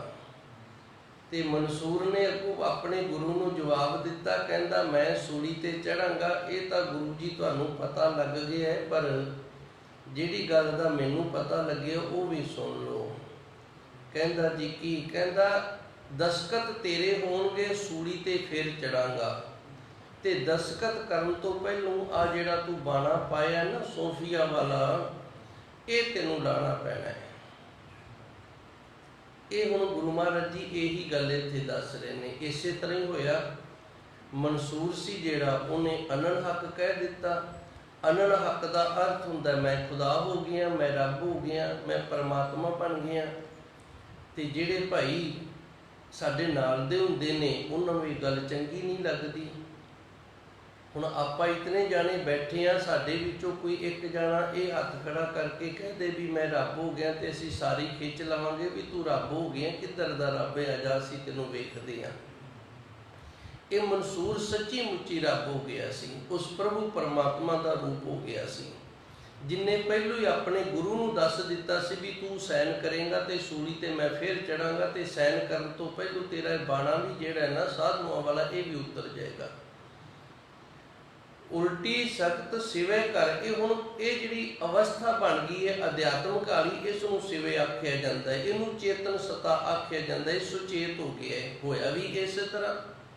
ਮਨਸੂਰ ਨੇ ਅਨੜ ਹੱਕ ਕਹਿ ਦਿੱਤਾ। ਇਹਨੇ ਅਨੜ ਹੱਕ ਕਿਉਂ ਕਿਹਾ ਸੀ? ਉਹਨੇ ਆਪਣੀ ਵਡਿਆਈ ਵਾਸਤੇ ਨਹੀਂ ਸੀ ਕਿਹਾ ਵੀ ਮੈਂ ਰੱਬ ਹੋ ਗਿਆ, ਉਹਨੇ ਆਖਿਆ ਸੀ ਮੈਂ ਰੱਬ ਹੋ ਗਿਆ ਤੇ ਆਓ ਮੇਰੇ ਤੋਂ ਉਪਦੇਸ਼ ਲਵੋ। ਜਿਹੜੇ ਉਪਦੇਸ਼ ਦੇ ਨਾਲ ਮੈਂ ਰੱਬ ਹੋਇਆ, ਤੁਸੀਂ ਵੀ ਉਸ ਉਪਦੇਸ਼ ਦੇ ਨਾਲ ਰੱਬ ਹੋ ਜਾਵੋਗੇ। ਹੁਣ ਜੇ ਇਹਦੇ ਆਖੇ ਲੱਗ ਜਾਂਦੇ ਤੇ ਉਹ ਸਮੇਂ ਦੇ ਜਿਤਨੇ ਵੀ ਇਹਦੇ ਸਾਥੀ ਸੀ ਉਹਨਾਂ ਨੇ ਸਾਰਿਆਂ ਨੇ ਤਰ ਜਾਣਾ ਸੀ। ਗੱਲ ਜਿਹੜੀ ਉਹ ਰਾਜੇ ਕੋਲ ਪਹੁੰਚ ਗਈ। ਜਦੋਂ ਰਾਜੇ ਕੋਲ ਪਹੁੰਚ ਗਈ ਤੇ ਰਾਜਾ ਕਹਿੰਦਾ ਆ ਜਾਓ ਫਿਰ ਇਹਨੂੰ ਸੂਲੀ ਤੇ ਚੜਾਓ, ਇਹਨੇ ਗੁਨਾਹ ਕੀਤਾ ਹੈ। ਹੁਣ ਇਹ ਸਮੇਂ ਦੇ ਗੁਰੂ ਦਾ ਵਿਦਿਆਰਥੀ ਸੀ, ਸਿੱਖ ਸੀ। ਕਹਿੰਦੇ ਜੀ ਸੂਲੀ ਤਾਂ ਚੜ੍ਹ ਸਕਦਾ ਕਾਨੂੰਨ ਦੇ ਅਨੁਸਾਰ ਜੇ ਇਸ ਦਾ ਗੁਰੂ ਸੈਨ ਕਰੇ ਤਾਂ। ਇਹ ਸੋਫੀ ਸੀ, ਇਹਨੇ ਸੂਖ ਧਾਰਨ ਕੀਤੀ ਸੀ, ਵਸਤਰ ਬਾਣਾ ਪਾਇਆ ਸੀ। ਇਹ 4 ਵਾਰੀ ਇਹਨੇ ਨਾ ਕੀਤੀ। ਕਹਿੰਦਾ ਜੀ ਮੈਂ ਨਹੀਂ ਕਰ ਸਕਦਾ ਸੈਨ ਵੀ ਇਹਨੂੰ ਸੂਲੀ ਚੜਾਇਆ ਜਾਵੇ। ਅਖੀਰ ਫਿਰ ਇਹਨੂੰ ਮੰਨਣਾ ਪਿਆ। ਇਹਨੇ ਆਪਣਾ ਬਾਣਾ ਉਤਾਰ ਕੇ ਤੇ ਕਾਜੀ ਵਾਲਾ ਜਿਹੜਾ ਬਾਣਾ ਸੀ ਉਹ ਧਾਰਨ ਕੀਤਾ, ਫਿਰ ਸੈਨ ਕੀਤੇ ਤੇ ਫਿਰ ਇਹ ਸੂਲੀ ਤੇ ਚੜ੍ਹਿਆ ਸੀ। ਹੁਣ ਗੁਰੂ ਮਹਾਰਾਜ ਜੀ ਇਹੀ ਗੱਲ ਇੱਥੇ ਦੱਸਦੇ ਨੇ, ਉਲਟੀ ਸਖਤ ਸਿਵੇ ਕਰ ਆਈ। ਜਿਹੜੀ ਸਾਡੀ ਬ੍ਰਹਿਣ ਸ਼ਕਤੀ ਹੈ ਨਾ, ਜੋ ਬ੍ਰਹਮੰਡੇ ਸੋਈ ਪਿੰਡੇ, ਉਹ ਹੁਣ ਪਿੰਡੇ ਦੇ ਵਿੱਚ ਆ ਗਈ ਹੈ। ਸਰੀਰ ਦੇ ਅੰਦਰ ਉਹ ਸ਼ਕਤੀ ਆ ਗਈ ਹੈ। ਇਹਦੀਆਂ ਅੱਖਾਂ ਭਾਵੇਂ ਬੰਦ ਨੇ, ਇਹਨੂੰ ਦਿਸ ਸਾਰਾ ਕੁਝ ਹੀ ਰਿਹਾ ਹੈ। ਇਹਨੂੰ ਆਉਣ ਵਾਲੇ ਭਵਿੱਖ ਦਾ ਸਾਰਾ ਪਤਾ ਲੱਗ ਰਿਹਾ ਹੈ। ਜੋ ਬ੍ਰਹਮੰਡੇ ਸੋਈ ਪਿੰਡੇ ਜੋ ਕੁਝ ਸੋ ਭਾਵੇ, ਇਹ ਵੀ ਗੁਰਬਾਣੀ ਦੱਸ ਰਹੀ ਹੈ ਵੀ ਜਿਹੜਾ ਕੁਝ ਅਸੀਂ ਬ੍ਰਹਮੰਡ ਦੇ ਵਿੱਚ ਅੱਖਾਂ ਨਾਲ ਵੇਖਦੇ ਹਾਂ ਨਾ, ਉਹ ਸਾਡੇ ਪਿੰਡੇ ਦੇ ਵਿੱਚ ਆ ਜਾਂਦਾ ਹੈ। ਪਰ ਇਹਨੂੰ ਲੱਭਣਾ ਪਏਗਾ, ਇਹਨੂੰ ਖੋਜਣਾ ਪਏਗਾ। ਭਾਵ ਤੀਜਾ ਨੇਤਰ ਜਿਹੜਾ ਇਹ ਖੋਲ੍ਹਣਾ ਪਏਗਾ। ਹੁਣ ਗੁਰੂ ਜੀ ਰਹਿਮਤ ਕਰਦੇ ਨੇ, ਉਲਟੀ ਸਖਤ ਸਿਵੇ ਕਰ ਆਈ। ਗੁਰਮੁਖ ਲਾਲੋ ਲਾਲ ਹੈ, ਜੋ ਰੰਗ ਮਜੀਠ ਚੜਾਓ। ਗੁਰਮੁਖ ਜਿਹੜਾ ਉਹ ਪੱਕੇ ਰੰਗ ਵਾਲਾ ਹੈ ਗੁਰੂ ਦੇ ਨਾਲ। ਜਿਵੇਂ ਮਜੀਠੀਆ ਰੰਗ ਪੱਕਾ ਹੁੰਦਾ ਨਾ, ਇਹ ਚੜ ਜਾਂਦਾ, ਇਸ ਤਰ੍ਹਾਂ ਰੰਗ ਚੜ ਗਿਆ। ਤੇ ਇਹਦੀ ਨਿਸ਼ਾਨੀ ਇਹ ਕਿ ਇਹਦੀਆਂ ਬਾਹਰ ਸ਼ਕਤੀਆਂ ਨੇ ਜਿਹੜੀਆਂ ਸਾਰੀਆਂ ਸੰਕੋਚ ਕੇ ਅੰਦਰ ਰੂਹਾਨੀ ਤਾਕਤ ਇਹਦੇ ਕੋਲ ਬਣ ਗਈ ਏ। ਮਨ ਵਸਿਆ ਹਰ, ਇਹਦੇ ਮਨ ਦੇ ਵਿੱਚ ਹਰੀ ਅਕਾਲ ਪੁਰਖ ਵਾਹਿਗੁਰੂ ਦਾ ਵਾਸਾ ਹੋ ਗਿਆ ਏ। ਅੰਮ੍ਰਿਤ ਨਾਉ ਤੇ ਉਹਦਾ ਵਾਸਾ ਕੀ ਏ? ਉਸ ਦਾ ਜੋ ਨਾਮ ਅੰਮ੍ਰਿਤ ਹੈ ਜੀ। ਨਾਨਕ ਬਲਿਹਾਰੀ ਗੁਰ ਆਪਣੇ, ਜਿਤ ਮਿਲਿਆ ਹਰ ਗੁਣ ਗਾਓ। ਤਾਂ ਗੁਰੂ ਜੀ ਰਹਿਮਤ ਕਰਦੇ ਨੇ, ਅਸੀਂ ਆਪਣੇ ਗੁਰੂ ਤੋਂ ਵਾਰਨੇ ਬਲਿਹਾਰਨੇ ਜਾਂਦੇ ਹਾਂ। ਜਿਸ ਗੁਰੂ ਦੇ ਮਿਲਿਆ, ਜਿਸ ਗੁਰੂ ਦੇ ਪ੍ਰਾਪਤ ਕੀਤੇ ਆ, ਜਿਸ ਗੁਰੂ ਨੂੰ ਧਾਰਨ ਕੀਤੇ ਆ, ਸਾਨੂੰ ਹਰੀ ਅਕਾਲ ਪੁਰਖ ਵਾਹਿਗੁਰੂ ਦੇ ਗੁਣ ਗਾਣ ਦਾ ਸੁਭਾਗ ਪ੍ਰਾਪਤ ਹੁੰਦਾ ਹੈ। ਗੁਰਬਾਣੀ ਦੇ ਅੰਦਰ ਗੁਰੂ ਮਹਾਰਾਜ ਜੀ ਨੇ ਗੁਰੂ ਦੀ ਵਡਿਆਈ ਕੀਤੀ ਹੈ। ਸੱਚੇ ਸਤਿਗੁਰ ਕਹਿੰਦੇ ਨੇ, ਅਸੀਂ ਆਪਣੇ ਗੁਰੂ ਤੋਂ ਵਰਿਆਰਨੇ ਬਲਿਹਾਰਨੇ ਜਾਂਦੇ ਹਾਂ। ਜਿਨ ਮਾਨਸ ਤੇ ਦੇਵਤੇ ਕੀਏ, ਕਰਤ ਨ ਲਾਗੀ ਬਾਰ। ਉਸ ਪ੍ਰਭੂ ਨੇ ਕਿਰਪਾ ਕਰ ਦਿੱਤੀ ਏ। ਹੈਗੇ ਅਸੀਂ ਮਨੁੱਖ ਸਾਂ ਤੇ ਮਨੁੱਖ ਤੋਂ ਉਸਨੇ ਦੇਵਤੇ ਬਣਾ ਦਿੱਤੇ। ਉਹਨੂੰ ਸਰੀਰ ਨਹੀਂ ਪਰਿਵਰਤਿਤ ਹੋਇਆ, ਅੰਦਰ ਪਰਿਵਰਤਨ ਹੋ ਗਿਆ। ਇਹ ਨਹੀਂ ਵੀ ਜਿਵੇਂ ਬਾਹਰੀ ਦੇਵਤੇ ਨੇ ਨਾ ਉਸ ਤਰ੍ਹਾਂ ਦੇ ਨਹੀਂ। ਅਵਸਥਾ ਜਿਹੜੀ ਹੈ, ਸ਼ਕਤੀ ਹੈ ਜਿਹੜੀ, ਉਹ ਦੇਵਤਿਆਂ ਦੀ ਅੰਦਰ ਆ ਗਈ ਹੈ। ਨਾਨਕ ਬਲਿਹਾਰੀ ਗੁਰ ਆਪਣੇ, ਅਸੀਂ ਆਪਣੇ ਗੁਰੂ ਤੋਂ ਵਾਰਨੇ ਬਲਿਹਾਰਨੇ ਜਾਂਦੇ ਹਾਂ। ਜਿਤ ਮਿਲਿਆ, ਜਿਸ ਗੁਰੂ ਦੇ ਪ੍ਰਾਪਤ ਕੀਤੇ ਆ, ਜਿਸ ਗੁਰੂ ਦੇ ਮਿਲਿਆ, ਹਰ ਗੁਣ ਗਾਓ। ਅਸੀਂ ਹਰੀ ਅਕਾਲ ਪੁਰਖ ਵਾਹਿਗੁਰੂ ਦੇ ਗੁਣ ਗਾਇਨ ਕਰਦੇ ਹਾਂ ਜੀ। ਮਹੱਲਾ ਤੀਜਾ। ਸੂਹਾ ਰੰਗ ਵਿਕਾਰ ਹੈ, ਕੰਤ ਨ ਪਾਇਆ ਜਾਏ। ਤਾਂ ਗੁਰੂ ਜੀ ਕਿਰਪਾ ਕਰਦੇ ਨੇ ਗੁਰੂ ਅਮਰਦਾਸ ਜੀ ਕਿ ਬਾਹਰੀ ਵਿਖਾਵੇ ਵਾਲਾ ਜਿਹੜਾ ਰੰਗ ਹੈ ਨਾ, ਇਹ ਵਿਕਾਰ ਪੈਦਾ ਕਰ ਸਕਦਾ ਹੈ। ਇਹਦੇ ਨਾਲ ਪ੍ਰਭੂ ਪਰਮਾਤਮਾ ਦੀ ਪ੍ਰਾਪਤੀ ਨਹੀਂ ਹੋ ਸਕਦੀ। ਸੂਹਾ ਰੰਗ ਵਿਕਾਰ ਹੈ, ਜਿਹੜਾ ਕੇਵਲ ਤੇ ਕੇਵਲ ਬਾਹਰੀ ਵਿਖਾਵਾ ਕਰਨਾ, ਇਹ ਵਿਕਾਰ ਹੈ, ਇਹ ਭ੍ਰਸ਼ਟ ਹੈ। ਕੰਤ ਨਾ ਪਾਇਆ ਜਾਏ, ਇਹਦੇ ਨਾਲ ਪ੍ਰਭੂ ਪਰਮਾਤਮਾ ਦੀ ਪ੍ਰਾਪਤੀ ਨਹੀਂ ਹੁੰਦੀ ਹੈ ਜੀ। ਇਸ ਲਹਿੰਦੇ ਬਿਲਮ ਨ ਹੋ ਬਈ, ਰੰਡ ਬੈਠੀ ਦੂਜੈ ਭਾਏ। ਇਹ ਬਾਹਰੀ ਰੰਗ ਜਿਹੜਾ, ਇਸ ਦੇ ਉਤਰਦਿਆਂ ਜ਼ਿਆਦਾ ਸਮਾਂ ਨਹੀਂ ਲੱਗਦਾ। ਬਿਲਮ ਦਾ ਅਰਥ ਹੈ ਥੋੜਾ ਜਿਹਾ ਸਮਾਂ। ਇਹ ਬਾਹਰੀ ਰੰਗ ਜਿਹੜਾ, ਇਹ ਥੋੜੇ ਜਿਹੇ ਸਮੇਂ ਦੇ ਵਿੱਚ ਲਹਿ ਜਾਂਦਾ ਏ। ਤੇ ਜਦੋਂ ਥੋੜੇ ਜਿਹੇ ਸਮੇਂ ਦੇ ਵਿੱਚ ਬਾਹਰੀ ਰੰਗ ਲਹਿ ਗਿਆ ਤੇ ਫਿਰ ਜਿਵੇਂ ਕੋਈ ਔਰਤ ਹੋਵੇ, ਉਹਦਾ ਪਤੀ ਮਰ ਜੇ ਤੇ ਫਿਰ ਉਹਨੂੰ ਲੋਕੀ ਰੰਡੀ ਆਖਣ ਲੱਗ ਜਾਂਦੇ ਨੇ ਨਾ। ਰੰਡ ਬੈਠੀ ਦੂਜੇ ਪਾਏ, ਇਸ ਤਰ੍ਹਾਂ ਵੇਖਿਆ ਜਾਂਦਾ ਹੈ। ਕਈ ਜਿਹੜੇ ਹੁੰਦੇ ਨੇ ਦੂਜਿਆਂ ਦੀ ਚੱਕ ਚਕਾਈ ਤੇ ਨਾ ਅੰਮ੍ਰਿਤ ਵੀ ਛਕ ਲੈਂਦੇ ਨੇ, ਬਾਣਾ ਵੀ ਪਾ ਲੈਂਦੇ ਨੇ, ਤੇ ਫਿਰ ਕੁਝ ਇੱਕ ਦਿਨਾਂ ਦੇ ਬਾਅਦ ਨਾ ਉਹ ਕਕਾਰ ਵੀ ਪਰੇ ਕਰ ਦਿੰਦੇ ਨੇ, ਬਾਣਾ ਵੀ ਪਰੇ ਕਰ ਦਿੰਦੇ ਨੇ। ਫਿਰ ਉਹ ਰੰਡ ਬੈਠੀ ਦੂਜੇ ਪਾਏ, ਉਹ ਰੰਡੇ ਹੋ ਗਏ ਨੇ। ਸੋ ਗੁਰੂ ਜੀ ਰਹਿਮਤ ਕਰਦੇ ਨੇ, ਇਸ ਲਹਿੰਦੇ ਬਿਲਮ ਨਾ ਹੋਵੇ ਜਦੋਂ ਤੱਕ ਮਨੁੱਖ ਦੇ ਅੰਦਰ ਪੱਕਾ ਰੰਗ ਨਹੀਂ ਚੜ੍ਹਦਾ, ਸੱਚੇ ਸਤਿਗੁਰ ਦੀ ਕਿਰਪਾ ਨਹੀਂ ਹੁੰਦੀ। ਕੇਵਲ ਤੇ ਕੇਵਲ ਬਾਹਰੀ ਰੰਗ ਹੈ, ਤੇ ਬਾਹਰੀ ਰੰਗ ਥੋੜੇ ਸਮੇਂ ਦੇ ਵਿੱਚ ਲਹਿ ਜਾਂਦਾ ਹੈ। ਜਿਸ ਵਕਤ ਸੁਖਦੇਵ ਮੁਨੀ ਜੀ ਜਨਕ ਬਦੇਹੀ ਦੇ ਪਾਸ ਆਏ ਸਨ ਨਾ, ਤੇ ਇਹਨਾਂ ਨੇ ਵੀ ਵੇਖਿਆ ਸੀ ਵੀ ਸਾਡੇ ਪਾਸ ਆਏ ਨੇ, ਅੰਦਰੋਂ ਪੱਕੇ ਹੋ ਕੇ ਆਏ ਨੇ ਕਿ ਕੱਚੇ ਹੋ ਕੇ ਆਏ ਨੇ। ਜੇ ਤਾਂ ਅੰਦਰੋਂ ਪੱਕੇ ਹੋ ਕੇ ਆਏ ਨੇ ਤੇ ਆਪਾਂ ਇਹਨਾਂ ਦੇ ਗੁਰੂ ਬਣ ਜਾਵਾਂਗੇ, ਜੇ ਅੰਦਰੋਂ ਕੱਚਾ ਤੇ ਫਿਰ ਇਹਦਾ ਗੁਰੂ ਨਹੀਂ ਬਣਨਾ। ਇਹਦੀ ਪਰਖ ਕਰਨ ਦੇ ਲਈ ਜਨਕ ਬਦਈ ਨੇ ਇੱਕ ਕੌਤਕ ਵਰਤਾਇਆ। ਸ਼ਹਿਰ ਨੂੰ ਅੱਗ ਲਾ ਦਿੱਤੀ ਮਾਇਕੀ ਸ਼ਕਤੀ ਦੇ ਨਾਲ। ਉਲਟੀ ਸਖਤ ਸਿਵੇ ਕਰ ਆਇਆ ਨਾ ਸ਼ਬਦ, ਇਸ ਸਮਰੱਥਾ ਦੇ ਨਾਲ, ਚੇਤਨ ਸਤਾ ਦੇ ਨਾਲ, ਪ੍ਰਭੂ ਦੀ ਕਿਰਪਾ ਦੇ ਨਾਲ ਸ਼ਹਿਰ ਨੂੰ ਅੱਗ ਲਾ ਦਿੱਤੀ। ਤੇ ਆਣ ਕੇ ਜਿਹੜੇ ਰਖਵਾਲੇ ਸਨ ਉਹਨਾਂ ਨੇ ਰੌਲਾ ਪਾ ਦਿੱਤਾ, ਬਾਦਸ਼ਾਹ ਜੀ ਅੱਗ ਲੱਗ ਗਈ ਏ। ਤੇ ਜਨਕ ਬਦਈ ਕਹਿੰਦਾ ਕੋਈ ਗੱਲ ਨਹੀਂ। ਫਿਰ ਕਹਿੰਦੇ ਜੀ ਹੁਣ ਤਾਂ ਆਪਣੇ ਮਹਿਲਾਂ ਤੱਕ ਆ ਗਈ। ਕਹਿੰਦੇ ਫਿਰ ਕੀ ਹੋ ਗਿਆ, ਕੋਈ ਗੱਲ ਨਹੀਂ। ਕਹਿੰਦੇ ਜੀ ਹੁਣ ਜਿੱਥੇ ਆਪਾਂ ਬੈਠੇ ਇੱਥੇ ਆ ਗਈ। ਤੇ ਸੁਖਦੇਵ ਮੁਨੀ ਨੇ ਨਾ ਆਪਣੀ ਖੁੰਡੀ ਤੇ ਗੜਵੀ ਲੋਟਾ ਸੀ ਜਿਹੜਾ ਤੁੰਬੀ ਜੀ ਹੁੰਦੀ ਸੀ, ਉਹ ਚੱਕ ਲਈ ਤੇ ਤੁਰ ਪਿਆ। ਤੇ ਦੁਬਾਰਾ ਫਿਰ ਆਪਣੇ ਪਿਤਾ ਬਿਆਸ ਦੇ ਪਾਸ ਆ ਗਿਆ। ਬਿਆਸ ਨੂੰ ਆਣ ਕੇ ਕਹਿੰਦਾ ਜੀ ਉਹ ਤਾਂ ਉਹੀ ਲੋਕਾਂ ਨੂੰ ਸਾੜੀ ਜਾਂਦਾ ਹੈ, ਉਹੀ ਲੋਕੀ ਸੜੀ ਜਾਂਦੇ ਨੇ, ਉਹਨੂੰ ਕੀ ਗੁਰੂ ਧਾਰਨ ਕਰਨਾ ਹੈ। ਤੇ ਇਸ ਦੇ ਪਿਤਾ ਨੇ ਆਖਿਆ ਸੀ ਜਾਣਾ ਤਾਂ ਤੈਨੂੰ ਉਹਦੇ ਕੋਲ ਪਏਗਾ, ਹੁਣ ਜਾ ਕੇ ਵੇਖ ਸ਼ਹਿਰ ਉਸੇ ਤਰ੍ਹਾਂ ਗਹਿਮਾ ਗਹਿਮ ਵਸ ਰਿਹਾ। ਇਹ ਫਿਰ ਜਦੋਂ ਦੂਜੀ ਵਾਰ ਫੇਰ ਆਇਆ ਸੀ ਨਾ, ਜਦੋਂ ਦੂਜੀ ਵਾਰ ਫੇਰ ਆਇਆ ਤੇ ਜਨਕ ਬਦਈ ਨੇ ਇਹਨੂੰ ਜਵਾਬ ਦੇ ਦਿੱਤਾ, ਕਹਿ ਦਿੱਤਾ ਨਹੀਂ, ਪਰ ਅੱਜ ਦੇ ਗੁਰੂ ਇਸ ਤਰ੍ਹਾਂ ਦੇ ਨੇ ਉਹਨਾਂ ਦੇ ਕੋਲ ਨਾ ਵੀ ਕੋਈ ਆਵੇ ਤਾਂ ਧੱਕੇ ਨਾਲ ਲੈ ਕੇ ਆਉਂਦੇ ਨੇ, ਕਿਉਂਕਿ ਸਾਨੂੰ ਗਿਣਤੀ ਦੇ ਨਾਲ ਮਤਲਬ ਹੋ ਗਿਆ ਵੀ ਅਸੀਂ ਇਤਨੀ ਗਿਣਤੀ ਕਰ ਦਿੱਤੀ ਹੈ। ਸੋ ਜਿਸ ਵਕਤ ਦੂਜੀ ਵਾਰ ਆਇਆ ਤੇ ਜਨਕਬਦਈ ਨੇ ਇਹਨੂੰ ਨਾ ਕਰ ਦਿੱਤੀ ਤੇ ਫਿਰ ਕਹਿੰਦਾ ਜੀ ਹੁਣ ਮੈਂ ਬਖਸ਼ਿਆ ਕਿਵੇਂ ਜਾਵਾਂਗਾ। ਇਹ ਕਹਿੰਦਾ ਜਿੱਥੇ ਸੰਗਤ ਪ੍ਰਸ਼ਾਦਾ ਪਾਣੀ ਛਕਦੀ ਹੈ ਨਾ, ਧੰਨ ਗੁਰਬਾਣੀ ਦੇ ਅੰਦਰ ਸ਼ਬਦ ਹੁੰਦਾ ਜੂਠਣ ਜੂਠ ਪਈ ਸਿਰ ਤਿਸਕੇ। ਕਹਿੰਦਾ ਉੱਥੇ ਜਾ ਕੇ ਸੰਗਤ ਦੀ ਜਿਹੜੀ ਜੂਠ ਹੈ ਉਹ ਸਿਰ 'ਚ ਪਵਾ, ਫਿਰ ਤੇਰਾ ਗੁਨਾਹ ਜਿਹੜਾ ਨਾ ਮਾਫ ਹੋਏਗਾ। ਤੇ ਅੱਜ ਅਸੀਂ ਗੁਨਾਹ ਕਿਵੇਂ ਮਾਫ ਕਰਾ ਲੈਂਦੇ ਹਾਂ, ਸਾਨੂੰ ਸਾਰਿਆਂ ਨੂੰ ਪਤਾ ਹੈ। ਪੰਜ ਪਿਆਰਿਆਂ ਦੇ ਪੇਸ਼ ਹੋ ਜਾਂਦੇ ਹਾਂ ਤੇ ਥੋੜੀ ਜੀ ਸਾਨੂੰ ਸਜ਼ਾ ਮਿਲਦੀ ਏ, ਥੋੜੀ ਜੀ ਸਾਨੂੰ ਸੇਵਾ ਲੱਗਦੀ ਹੈ ਤੇ ਅਸੀਂ ਉਹਨੇ ਨਾਲ ਹੀ ਖੁਸ਼ ਹੋ ਜਾਂਦੇ ਹਾਂ ਵੀ ਇੰਨੀ ਕੁ ਸੇਵਾ ਮਿਲ ਗਈ, ਲੈ ਅਸੀਂ ਤਾਂ ਮਾਫ ਹੋ ਗਏ। ਇਹਨੇ 12 ਸਾਲ ਸਿਰ ਦੇ ਵਿੱਚ ਜੂਠ ਪਵਾਈ ਸੀ ਤੇ 12 ਸਾਲ ਜੂਠ ਪਵਾਉਣ ਤੋਂ ਬਾਅਦ ਫਿਰ ਜਨਕਬਦਈ ਨੇ ਇਹਨੂੰ ਯਾਦ ਕੀਤਾ ਸੀ ਵੀ ਆ ਜਾ ਤੂੰ, ਹੁਣ ਤੂੰ ਇਸ ਦੇ ਯੋਗ ਹੋ ਗਿਆ। ਤੇ ਫਿਰ ਵੀ ਆਉਣਸਾਰ ਨਹੀਂ ਸੀ। ਫਿਰ ਕਹਿੰਦੇ ਇੱਕ ਹੱਥ ਤੇ ਸਰੋਂ ਦਾ ਭਰਿਆ ਹੋਇਆ ਥਾਲ, ਸਰੋਂ ਦੇ ਤੇਲ ਦਾ ਭਰਿਆ ਹੋਇਆ ਥਾਲ ਰੱਖਿਆ ਸੀ। ਉਦੋਂ ਥਾਲ ਖੜੇ ਕੰਢਿਆਂ ਵਾਲੇ ਹੋਇਆ ਕਰਦੇ ਸਨ ਤੇ ਦੂਜੇ ਹੱਥ ਤੇ ਨਾ ਇੱਕ ਦੀਵਾ ਜਗਾ ਕੇ ਰੱਖ ਦਿੱਤਾ ਤੇ ਇਹਨੂੰ ਇਹ ਕਹਿ ਦਿੱਤਾ ਵੀ ਤੂੰ ਸਾਡੇ ਸ਼ਹਿਰ ਦੀਆਂ ਪਰਿਕਰਮਾ ਕਰਕੇ ਆਉਣੀਆਂ ਨੇ। ਤੇ ਥਾਂ ਥਾਂ ਤੇ ਕਿਤੇ ਨਾਚ ਗਾਣੇ ਸ਼ੁਰੂ ਕਰ ਦਿੱਤੇ, ਕਿਤੇ ਹੋਰ ਕਈ ਤਰ੍ਹਾਂ ਦੇ ਕੌਤਕ ਕਰ ਦਿੱਤੇ ਵੀ ਇਹ ਇੱਧਰ ਉੱਧਰ ਵੇਖੇਗਾ। ਜਦੋਂ ਇੱਧਰ ਉੱਧਰ ਵੇਖੇਗਾ ਤੇ ਤੇਲ ਜਿਹੜਾ ਥਾਲ ਭਰਿਆ ਹੋਇਆ ਉਹ ਡੁੱਲ ਜਾਏਗਾ, ਜੇ ਡੁੱਲ ਗਿਆ ਤੇ ਫਿਰ ਵੀ ਤੂੰ ਕੱਚਾ ਹੈ, ਤੇ ਜੇ ਦੀਵਾ ਬੁੱਝ ਗਿਆ ਤੇ ਫਿਰ ਵੀ ਤੂੰ ਕੱਚਾ ਹੈ, ਫਿਰ ਵੀ ਤੈਨੂੰ ਇਹ ਗੁਰੂ ਦੀ ਪ੍ਰਾਪਤੀ ਨਹੀਂ ਹੋਣੀ। ਤੇ ਹੁਣ ਇਹ ਗੱਲਾਂ ਨੇ ਜਿਹੜੀਆਂ ਬੜੀਆਂ ਕੌੜੀਆਂ ਨੇ। ਅਸੀਂ ਜਦੋਂ ਆ ਧੰਨ ਗੁਰਬਾਣੀ ਪੜ੍ਹਦੇ ਹਾਂ ਨਾ, ਤੇ ਗੁਰਬਾਣੀ ਪੜ੍ਹਦੇ ਅਸੀਂ ਇੱਧਰ ਉੱਧਰ ਇਸ ਤਰ੍ਹਾਂ ਵੇਖੀ ਜਾਂਦੇ ਹਾਂ ਐਂ ਕਰਕੇ। ਇਹ ਜਿਹੜੀਆਂ ਸਾਖੀਆਂ ਨੇ ਨਾ, ਇਹਨਾਂ ਤੋਂ ਸਿੱਖਿਆ ਮਿਲਦੀ ਹੈ ਸਾਨੂੰ ਇਹ ਸਿੱਖਿਆ ਲੈਣੀ ਚਾਹੀਦੀ। ਹੁਣ ਇਹਦੀ ਜਿਹੜੀ ਟਿਕ ਟਕੀ ਹੈ ਨਾ, ਉਹ ਥਾਲ ਦੇ ਵਿੱਚ ਤੇ ਦੀਵੇ ਦੇ ਵਿੱਚ ਲੱਗ ਰਹੀ ਹੈ। ਇਹਦੇ ਵੱਲੋਂ ਜੋ ਮਰਜ਼ੀ ਹੋਈ ਜਾਂਦੇ ਨੂੰ ਪਰਵਾਹ ਕੋਈ ਨਹੀਂ, ਭਾਵੇਂ ਨਾਚ ਗਾਣੇ ਹੋ ਜਾਂਦੇ ਨੇ, ਭਾਵੇਂ ਡਮਰੂ ਢੋਲ ਵੱਜੀ ਜਾਂਦੇ ਨੇ, ਇਹਨੇ ਕੀ ਲੈਣਾ ਹੈ, ਕਿਉਂਕਿ ਇਹਦਾ ਮਕਸਦ ਇੱਕੋ ਹੀ ਬਣ ਗਿਆ ਹੈ।